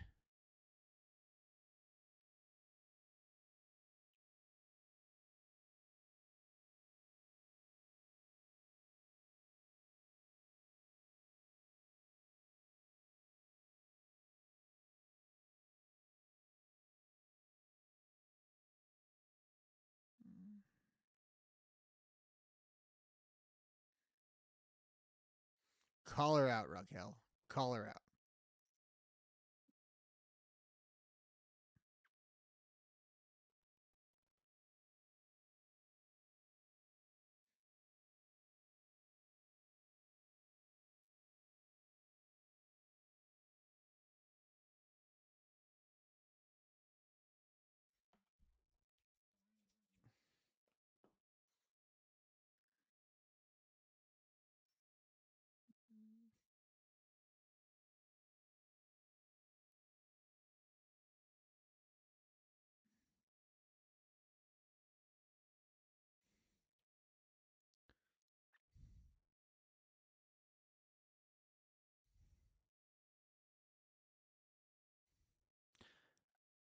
Again, I have a lot of misspeakings on this show alone.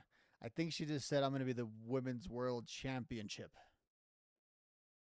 I think that's what she said.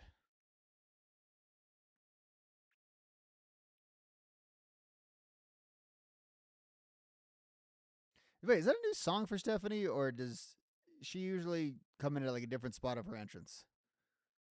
Or do I just usually not pay as good of attention as I am right now?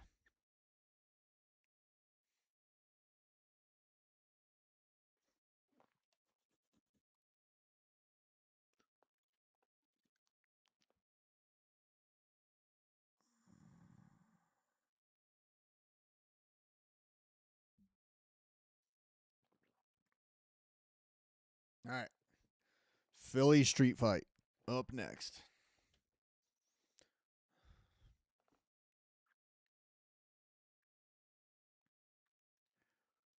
Again, all day I've kind of had the feeling that Raquel's going to get the victory here. Sending Liv to the back obviously is meant to put some doubt into that. And they've already started building that little bit of tension, just a little bit, as they referenced the elimination of Raquel. But honestly, I hate to go with the hill has a point kind of thing, but Liv has a really good point there. Well, that is the yeah. What are you supposed to do? I guess right. The idea in a Royal Rumble is always supposed to be within these teams is you eliminate everybody. That was the idea of Charlotte and Alexa to start the Women's Rumble, right? You eliminate everyone, and then the two of you go at it and see who the ultimate victor is. Because, but to Liv's point, what she said in that promo, it's not. She's right. It's not like Raquel didn't have a title shot the next night. Essentially, I know it's not a WrestleMania, but essentially the same exact trinket that everyone is fighting for within that Royal Rumble match. Have we had the whole you gotta yeah we've had a little bit, right, where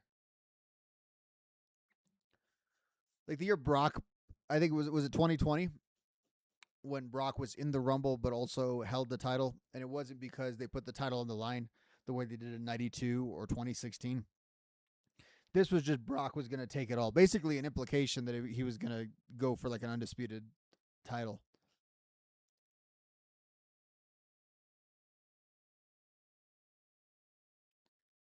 they ended up paying off that storyline a couple years later.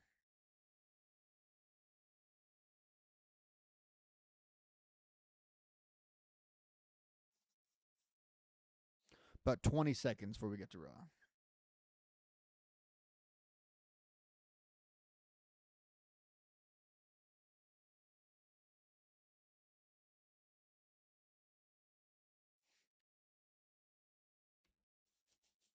And we're back on Raw.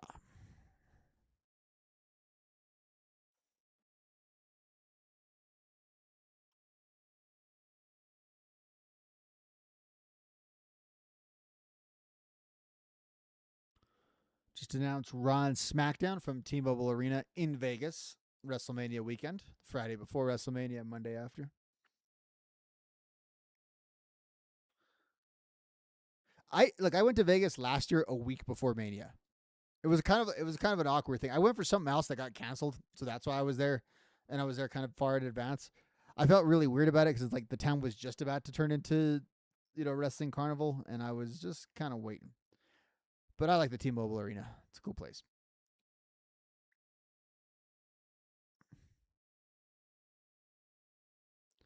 I feel like I'm beating the deadest horse of all. But what makes the street fight different in the city that it's in?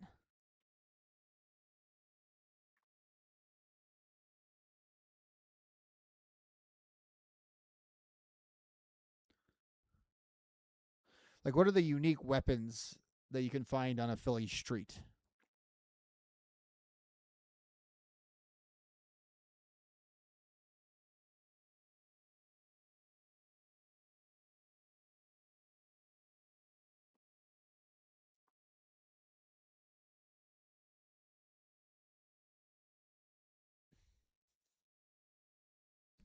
Normally Stephanie doesn't come across as that little. She looks tiny next to Raquel.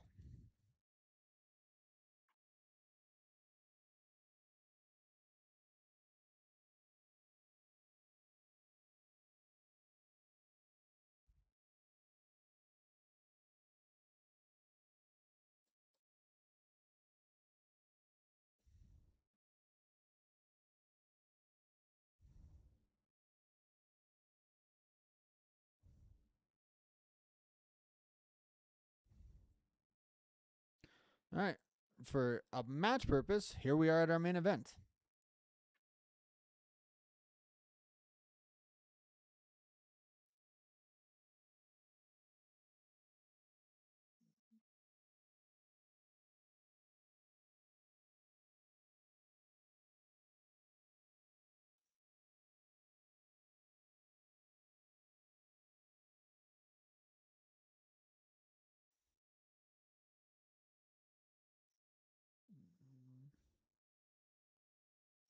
Is is this her first actual match back since the injury?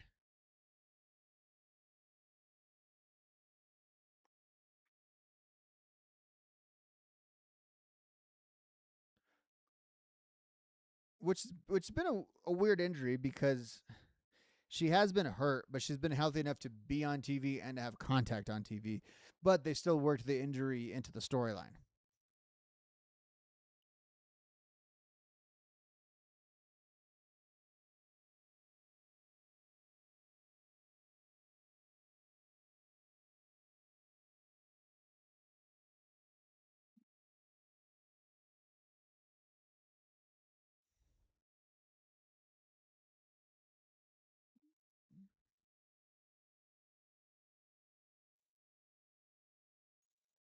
Wait, that's what the analogy here is, or that's oh no, that's not this match. This match isn't Tully versus Goldberg. He's saying Raquel is an amalgamation of Tully and Goldberg. Gotcha, Corey.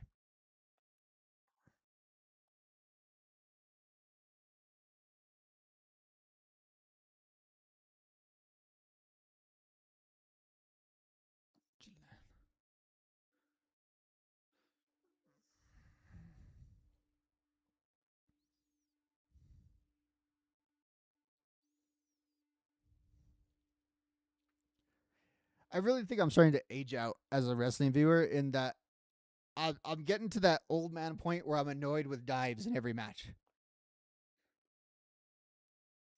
I think it's from a good place though. Dives look amazing almost every time. Well, every time they're done well. When they're not done well, they're even more amazing because someone like lands on their head or something crazy happens. It's not as bad as it was a few years ago. I felt like in the Shield era, and I think of the Shield era because it was Ambrose always who had like the worst of all the middle rope dives. But yeah, there's just too many dives.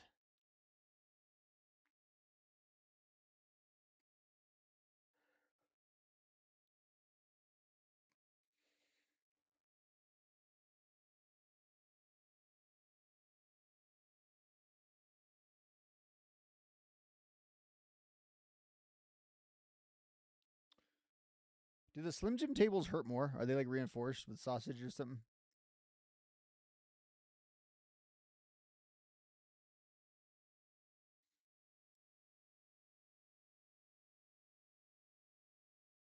Oh,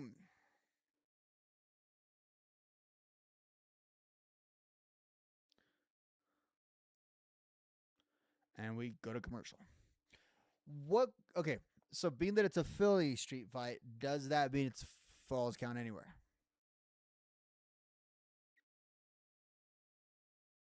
Because I think that's kind of the idea with the city specific street fight is that you're gonna go out and fight in the street, and there may be some pins that happen out in the streets. That's why it's a street fight. We got to get to the asphalt, ladies.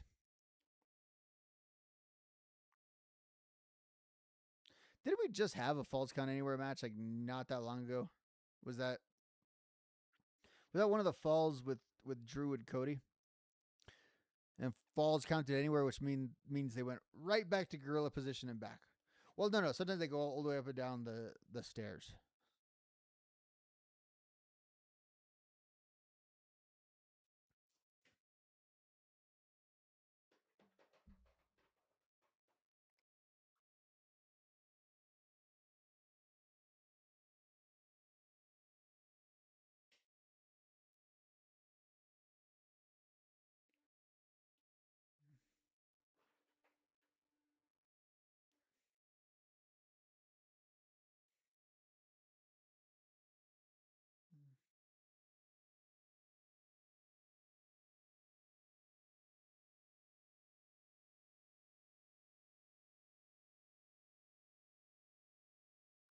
How long do you think this goes? We get all the way to the top of the hour.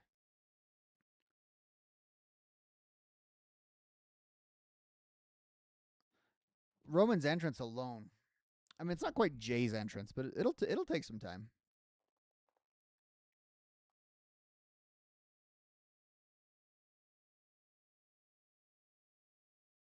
It looks like that was new music for Stephanie.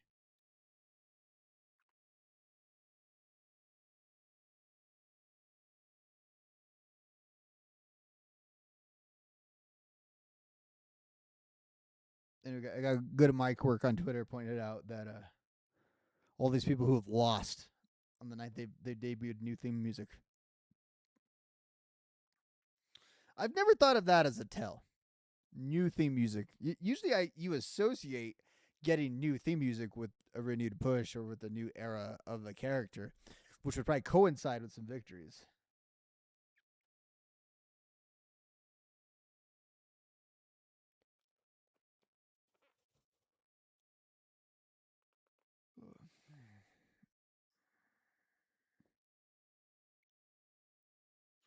About 5 seconds, then we'll be back on Raw.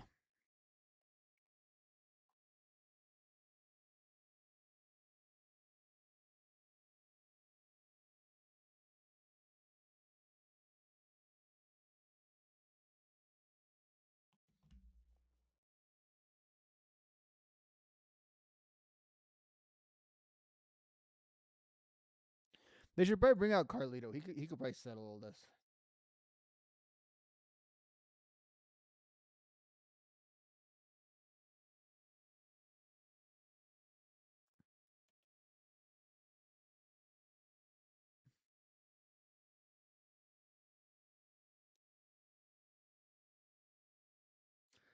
I know we always know they're never gonna land the chair, but I like the implication that that she was swinging that hard at her head. She was looking for a fully concussed Stephanie on that one.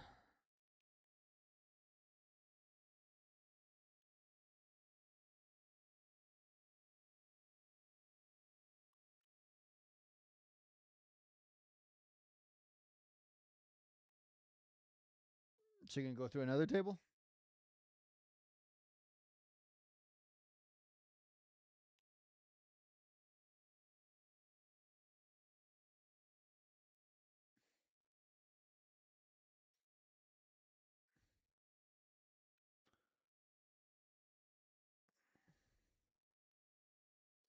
Feels like most of this match has been Raquel just taking it to Stephanie.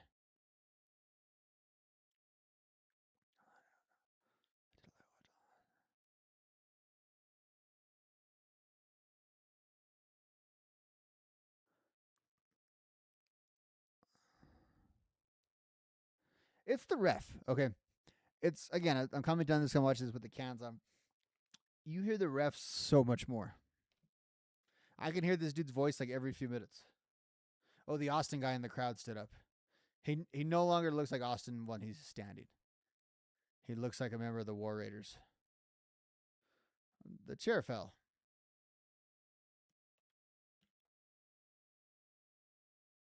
So now she has to eat a kendo stick.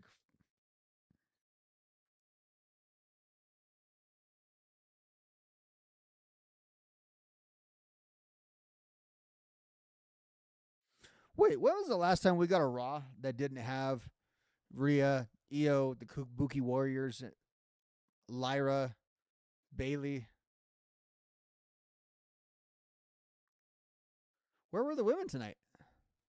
I know Becky said she was speaking to her lawyers. Did all the women have to get like cut out of those PJs? So it took a long time for them to get back from Saudi.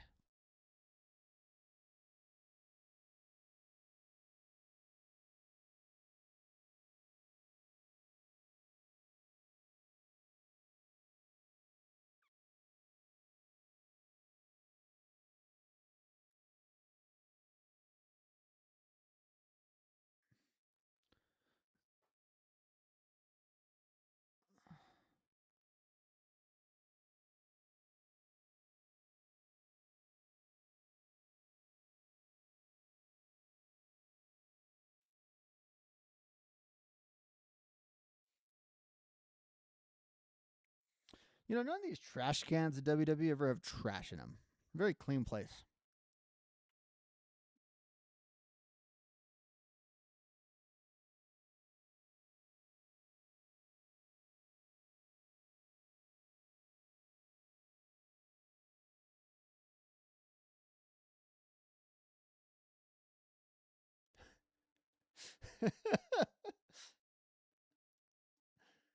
That was like one of those Hell in a Cell spots where Undertaker's trying to throw like a chair to the top of the thing and it takes a few tries. Well, Raquel just tried throwing a chair from a standing position and the middle rope threw it back at her. Fall away onto the chairs.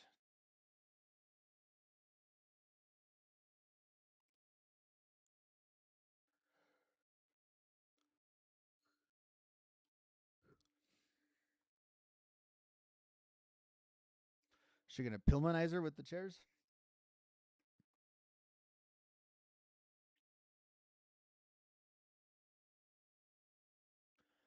Devil's kiss time.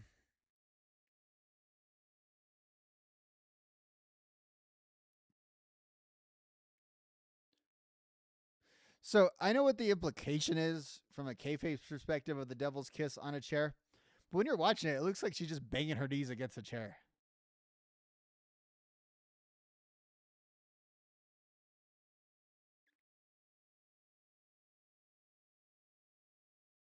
And now a devil's kiss on the stairs. Which again is just her pounding her knees on those steps.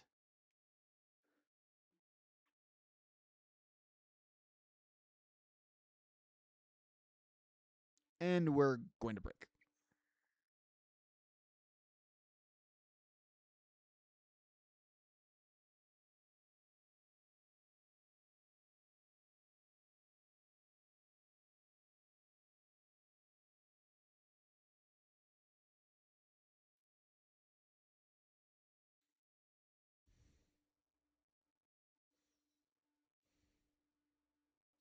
So these cartoons with food, I've seen them every commercial break. It wasn't until this break that I paid attention and realized it was for DoorDash. I thought it was something else.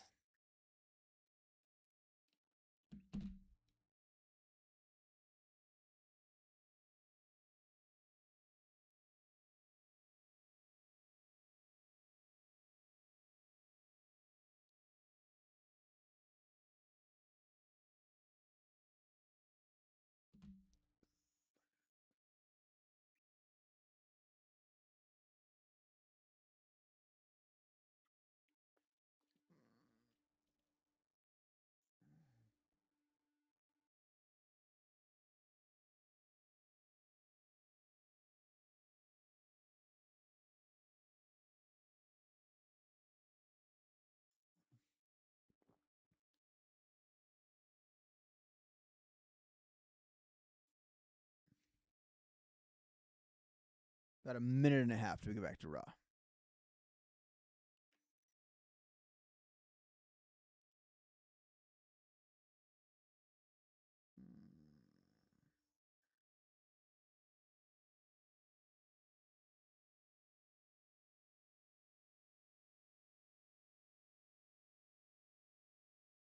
Now we're about a minute. That's been some amazing commentary by me in the last little bit, where I've just updated you on the time that has passed.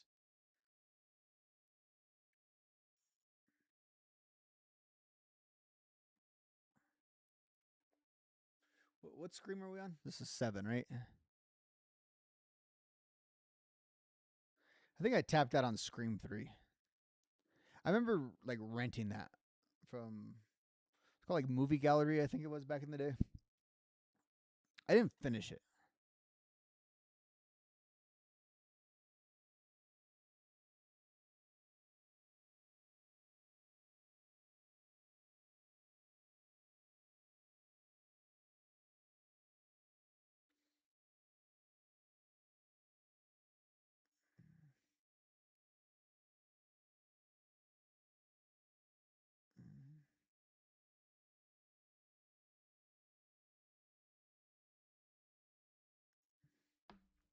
And we're back. I assume this will be the conclusion of the match.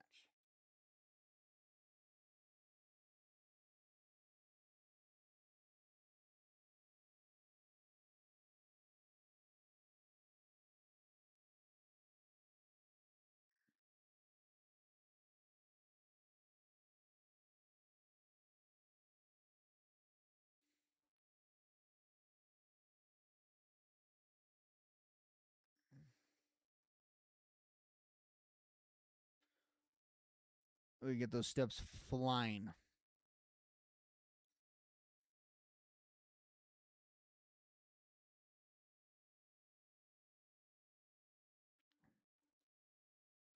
No one could ever throw steps like Bray Wyatt could throw steps back in the day. Bray Wyatt could really launch some steps. Like when he had that feud with Cena, he was great at launching steps.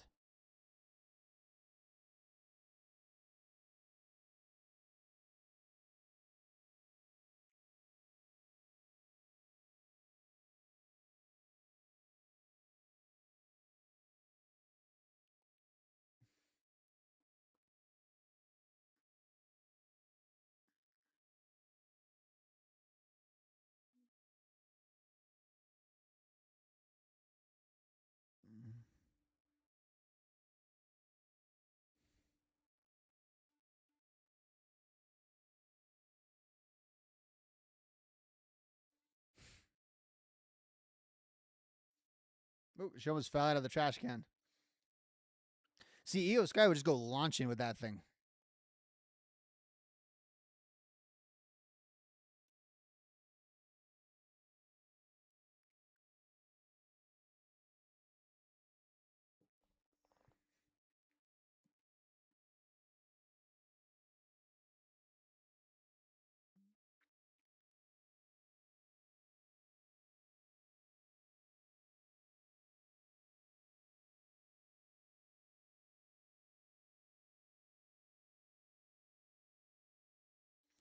So that's like a moderate "this is awesome" chant.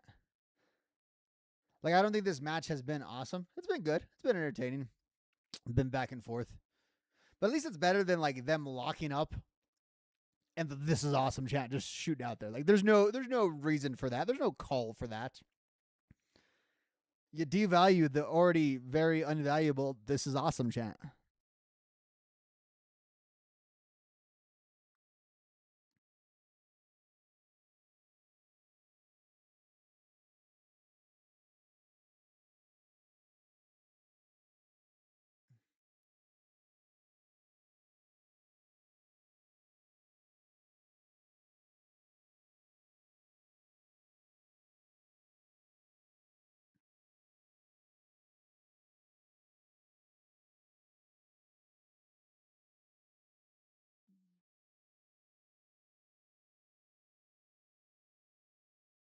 Use the chair chant out of Philly. That is interesting. They're in Philly. They're doing a Philly street fight. This is a WWE television street fight. So you're not going to get anything close to, an ECW style street fight and nothing compared to what you would get on an AEW just random Wednesday night show. So, I mean, they do think it's awesome. Do they get restless for not having more intense spots? See, now the Austin guy's sitting down again. He looks like Austin again.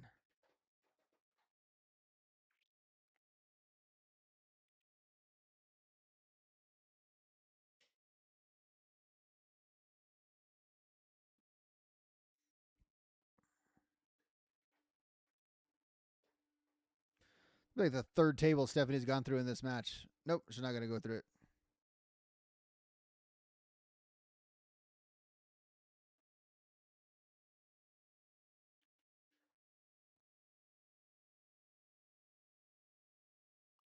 All right, who's out there? There's Liv. All right, well, we know where this is headed. No way this works out for Raquel, right? Yeah, we know wrestling logic. That's going to be all she wrote.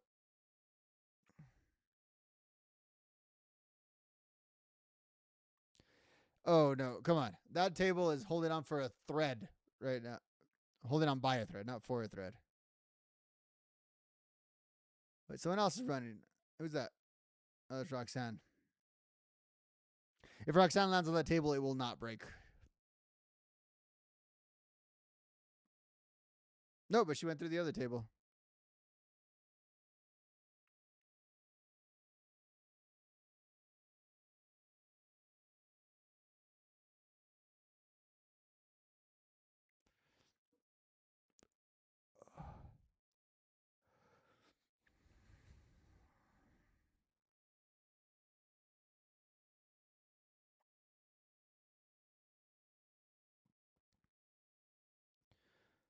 So, I mean, they're basically booking this. Whoever goes to this table is going to lose this match.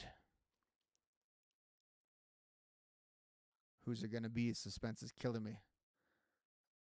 Nope.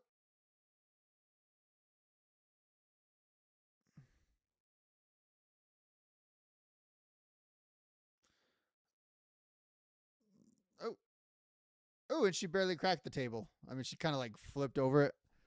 Again, that thing was about to crack when she was just laying on it. And then she actually jumps on it. And it just kind of cracks. That has to be so frustrating.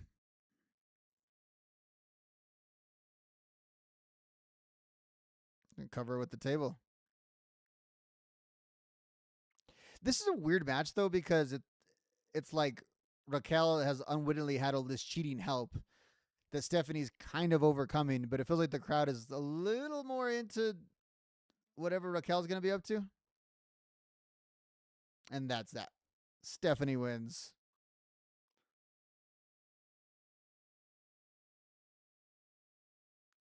We would assume this would lead to tons of fallout with the Judgment Day.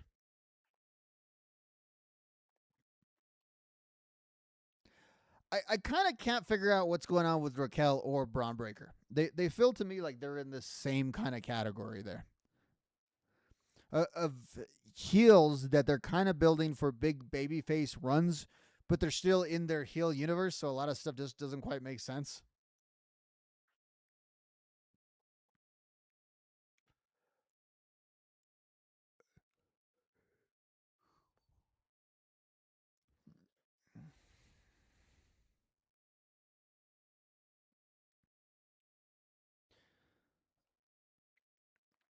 I mean, you would think there's going to be some shuffling before Mania, regardless.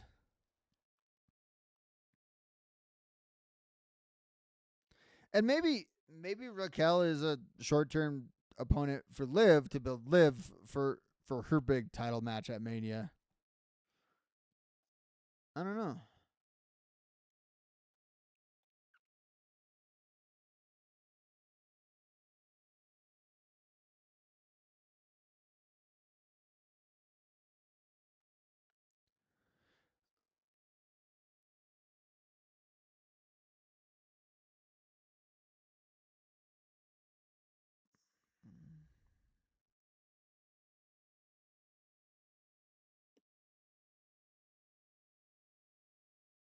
As much as that crowd likes Stephanie, they do kind of like everything that Liv does. Although I thought they were going to really fire up for like a big cheer there. They kind of mildly cheered for Liv. It was maybe more like that Cena thing where it's two different audiences that are cheering, so it's not like the audience changes. All right, I think we will just have the Roman segment. He better make a declaration. We need to hear from Roman. We need to know who he's facing. No wasting time. Oh, ladder match on NXT tomorrow. Had to peek over my screen to see that. Oh, another Finn Balor package. Talking about his NXT era.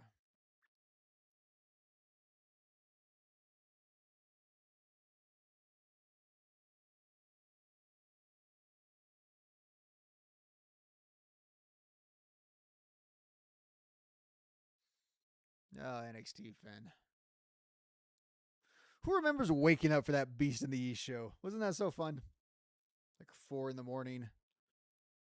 Vince wasn't there, so the commentary was just elevated. Remember that era of things that when Vince would be away, Michael Cole would be good on commentary? It was all part of our moment of healing with Michael Cole that we all had to go through. We all had to realize that it wasn't him. It was Vince.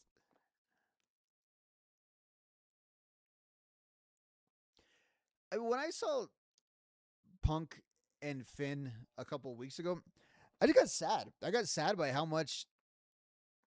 mid that Finn's career has been because you started thinking about the beginning of it in WWE. So about the NXT run, about him winning the belt on his first night on the main roster, and then it was never the same from there.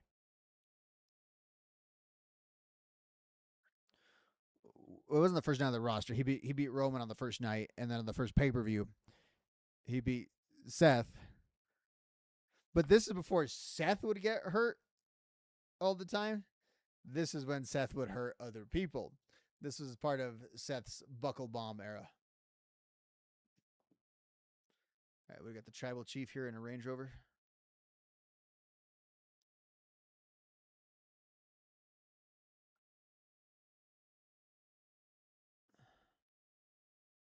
And they are working the Carhartt tonight, aren't they? It's like the fourth superstar that's had a Carhartt.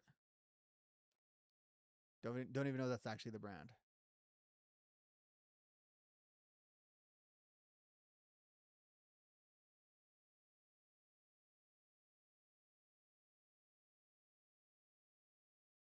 We got a Bobby Roode sighting at Gorilla.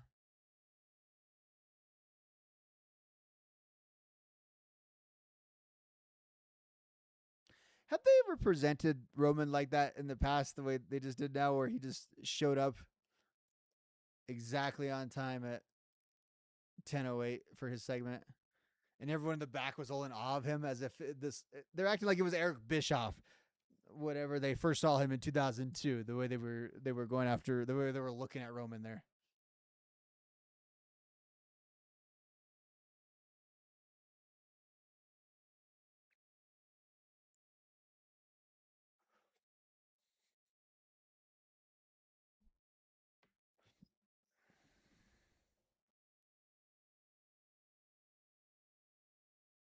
Michael Cole was ready for that commercial throw. All right, I'm gonna take a quick break, and then let's enjoy this last segment together.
about 30 seconds before we get back to Raw.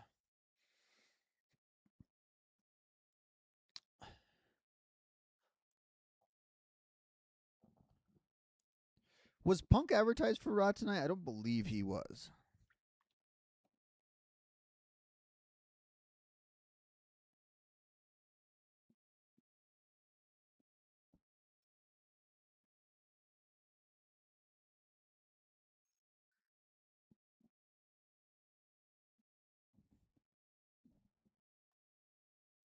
All right.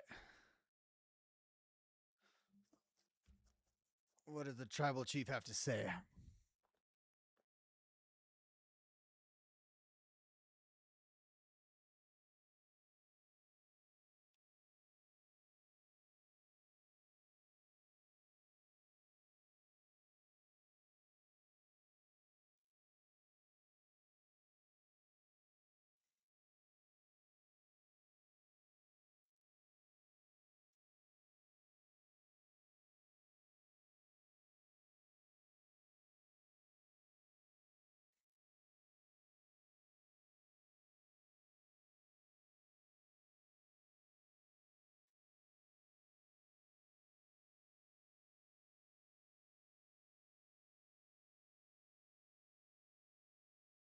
Oh, these chants. I hate these chants.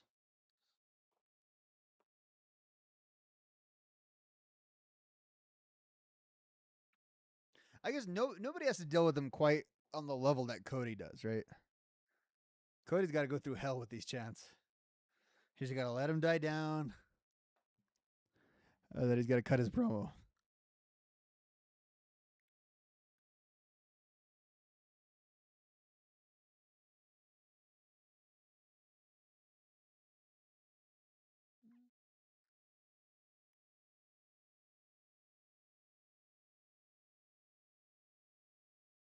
All right. Sounds like he's acknowledged.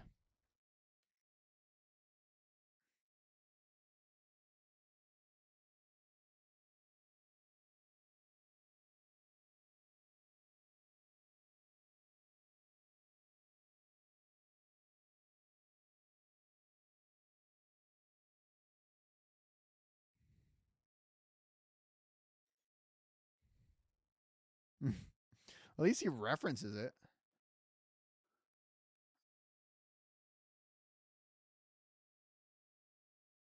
He got cheered when he won that title.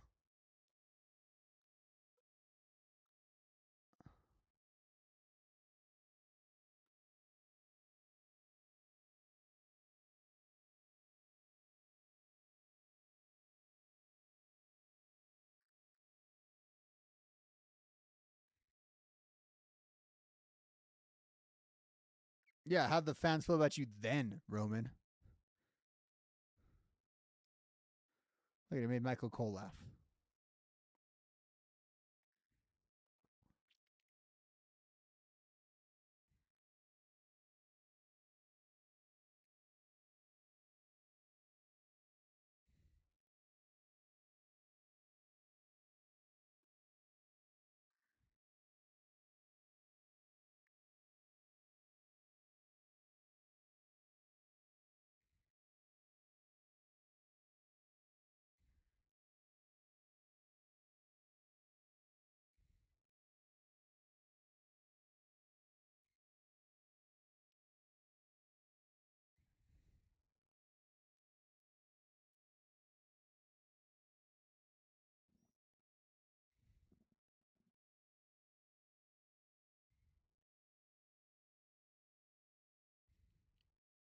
Do it at the Rexplex.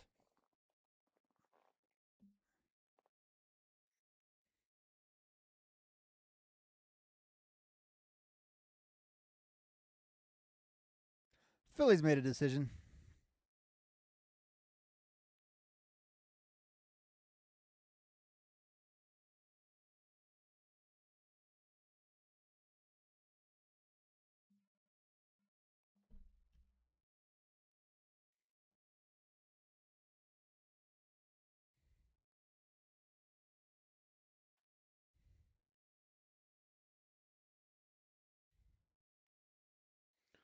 Well, Philly has spoken. They want Punk and Roman.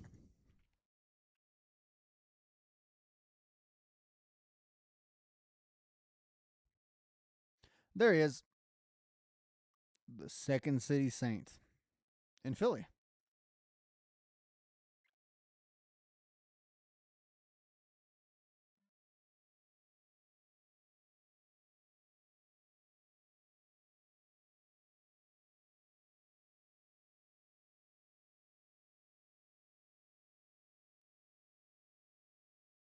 Where's he at?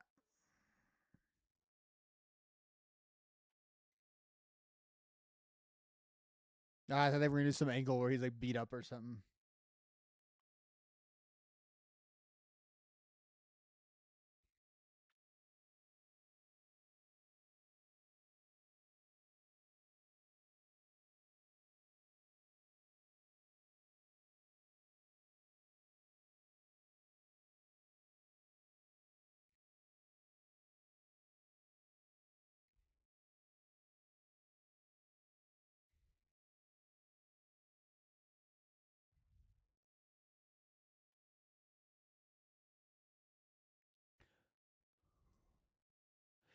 If they do this feud, though, they need to go all in with it.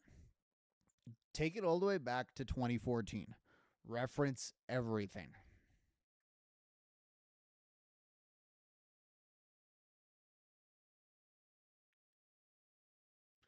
Man, Punk's comb over is sure working. He's always get the slick back thing, but we start slicking it back like right here. Don't worry, Phil. Comes for us all eventually.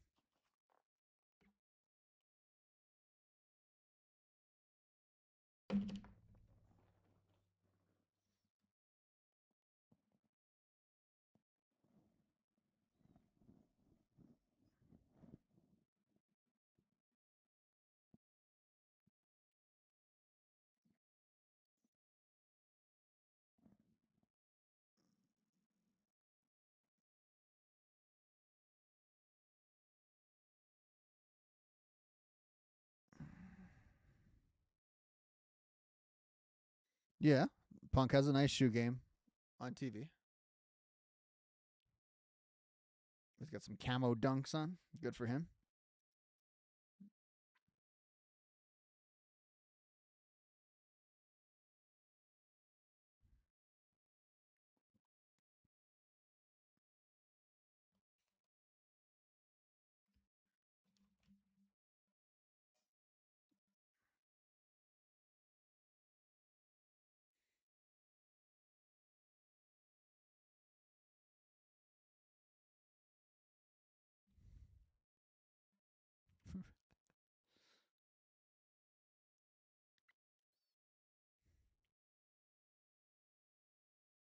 Roman's so insulted that he's addressing Finn.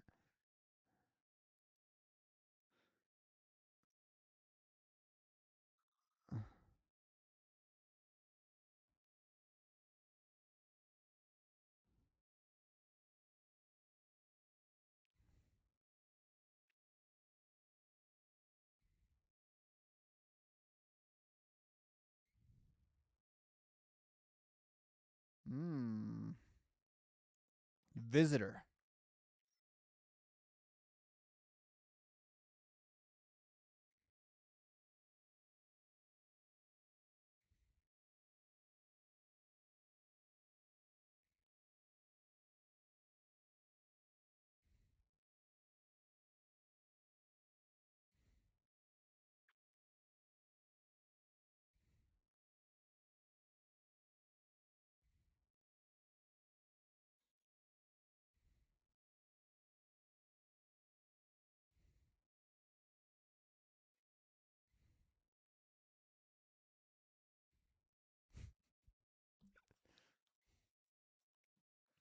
They should just give us Roman versus Drew now just to troll us.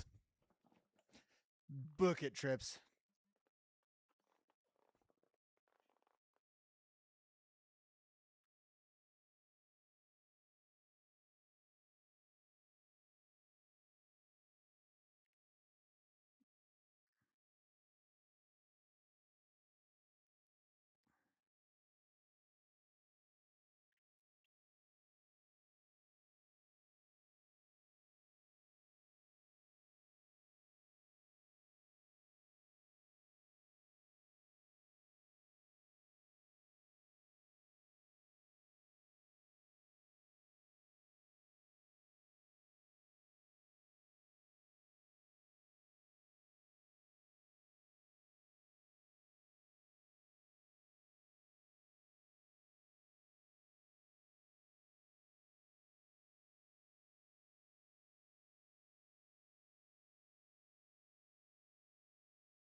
We'll call him Phil.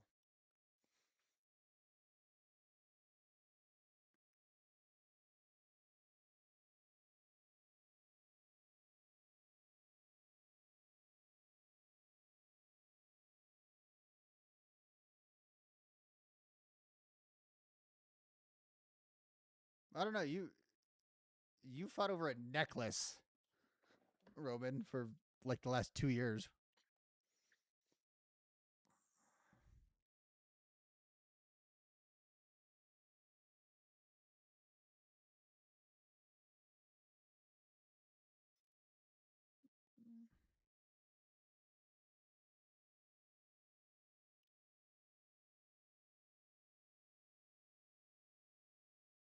We didn't exactly put him in the dirt.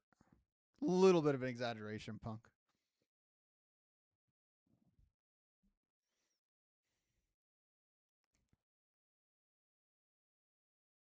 I love the segments about like how much they've all beaten Drew, how much we've all beaten the main champion.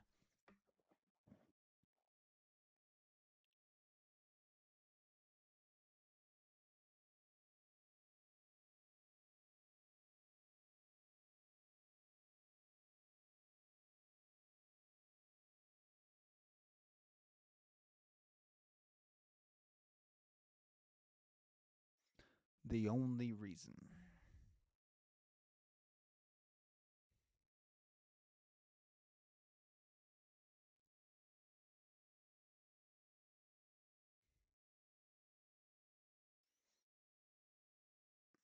Crowd has no idea who they're into, right? I mean, you would think they'd be a little more Punk.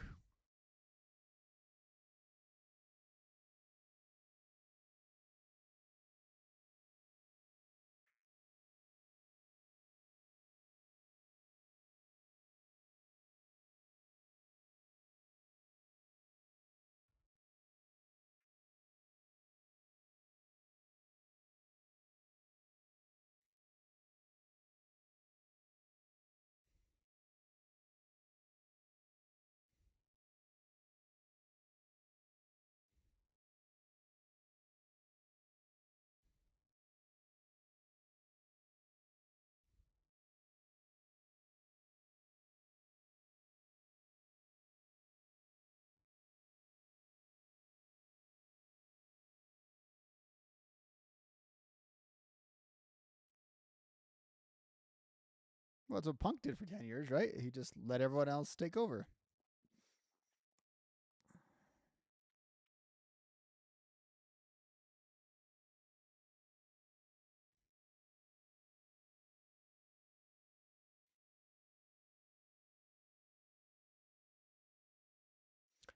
And remember, Roman, when you helped him retain the title, like 3/4 of the way through that run?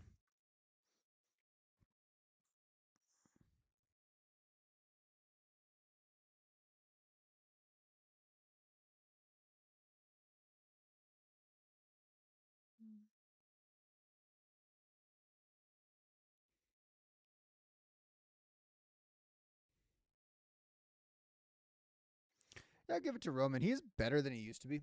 He, like in 2016, Roman would have just reacted to everything Punk is saying and come across as like cartoonish.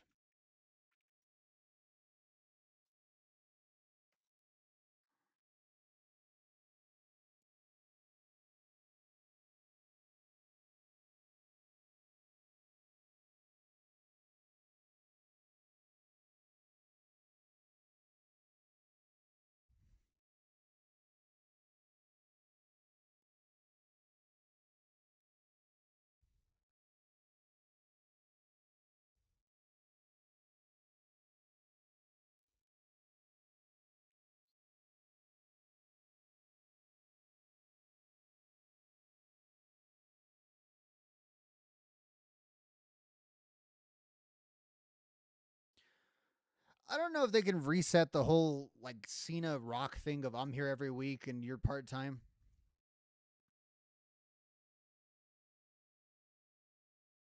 Now we're talking. Now we start referencing this stuff from 2012. This is what I want.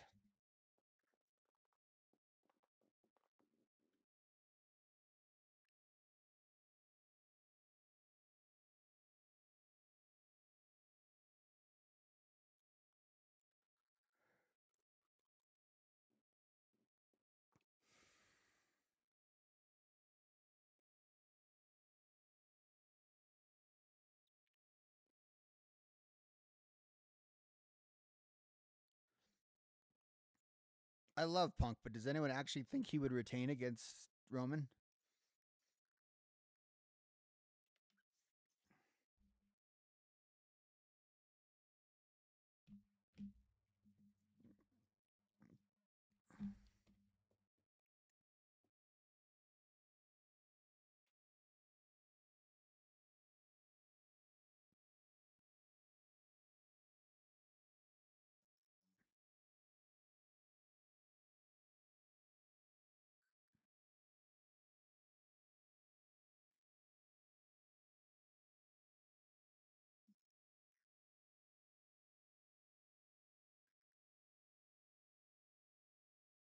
Good point, Roman.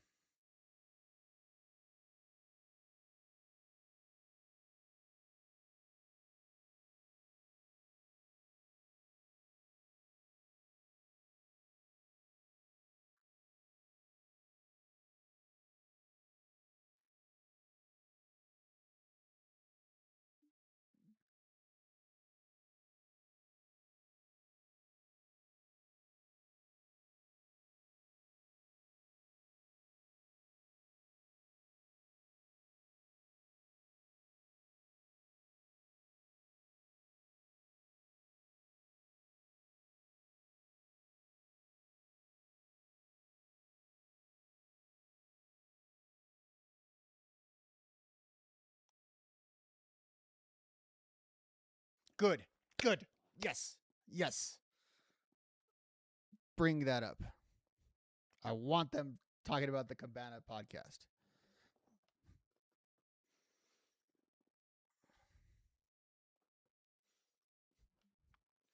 The lack of amnesia is amazing here.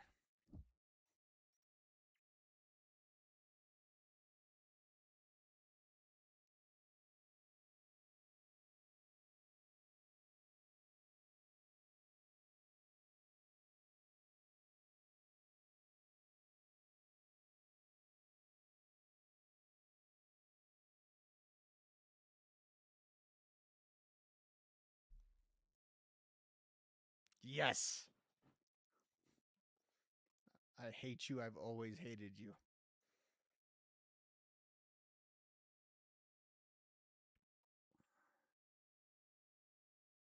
There it is. There's our pick. Roman Pinks Punk.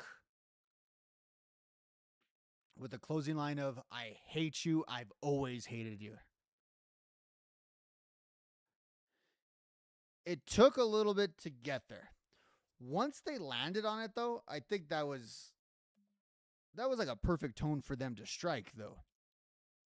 Because initially, all this other stuff they're kind of saying, it's a fine line, and it's always going to be like that when you do these meta WrestleMania builds. Because at a certain point, the audience, the general audience who's just watching, doesn't want to look up every little reference that they're making to every little backstage thing. At the same time, there's no way to not acknowledge all of that history with CM Punk and Roman Reigns. Now, tonight, on the night where they basically announced that the match is going to happen, they referenced nearly all of that history. I assume, you can never assume too many things, as we saw last year with the John Cena push, or the John Cena heel turn. I assume that they will hit on all those things. They will go deep on all of those things, and they will go forward and go on to the next step of all those things and progress to a further and greater storyline. One thing that may be an issue is that Roman's just not around that much. So, like he said in his promo, they'll have to get it in when they can. But in terms of like a work shoot situation, they threw out everything you would want them to throw out at each other. My question going in is, who do they want the audience to root for? And if it is CM Punk, how are they going to really pull that off? I I find myself intrigued by this match. I think of the options after the Rumble wins, it was the best match they could have gone for. I have no idea who should win that match. I have no idea who's going to get cheered and who's going to get booed in that match. I would say overall, WWE has a bit of a tall task ahead of them. What do you guys think of Raw? I don't think it was a great Raw show, but we got progression. on a few things. I think the women's stuff is a little more ambiguous at the moment, although it's obviously leading to something between Liv and Raquel. Overall, not a lot of women on this show. It felt like a lot of them didn't have the follow-up from WrestleMania. It was that, and it was the Bellas, and that was pretty much the female presence. You had a little bit of Maxine.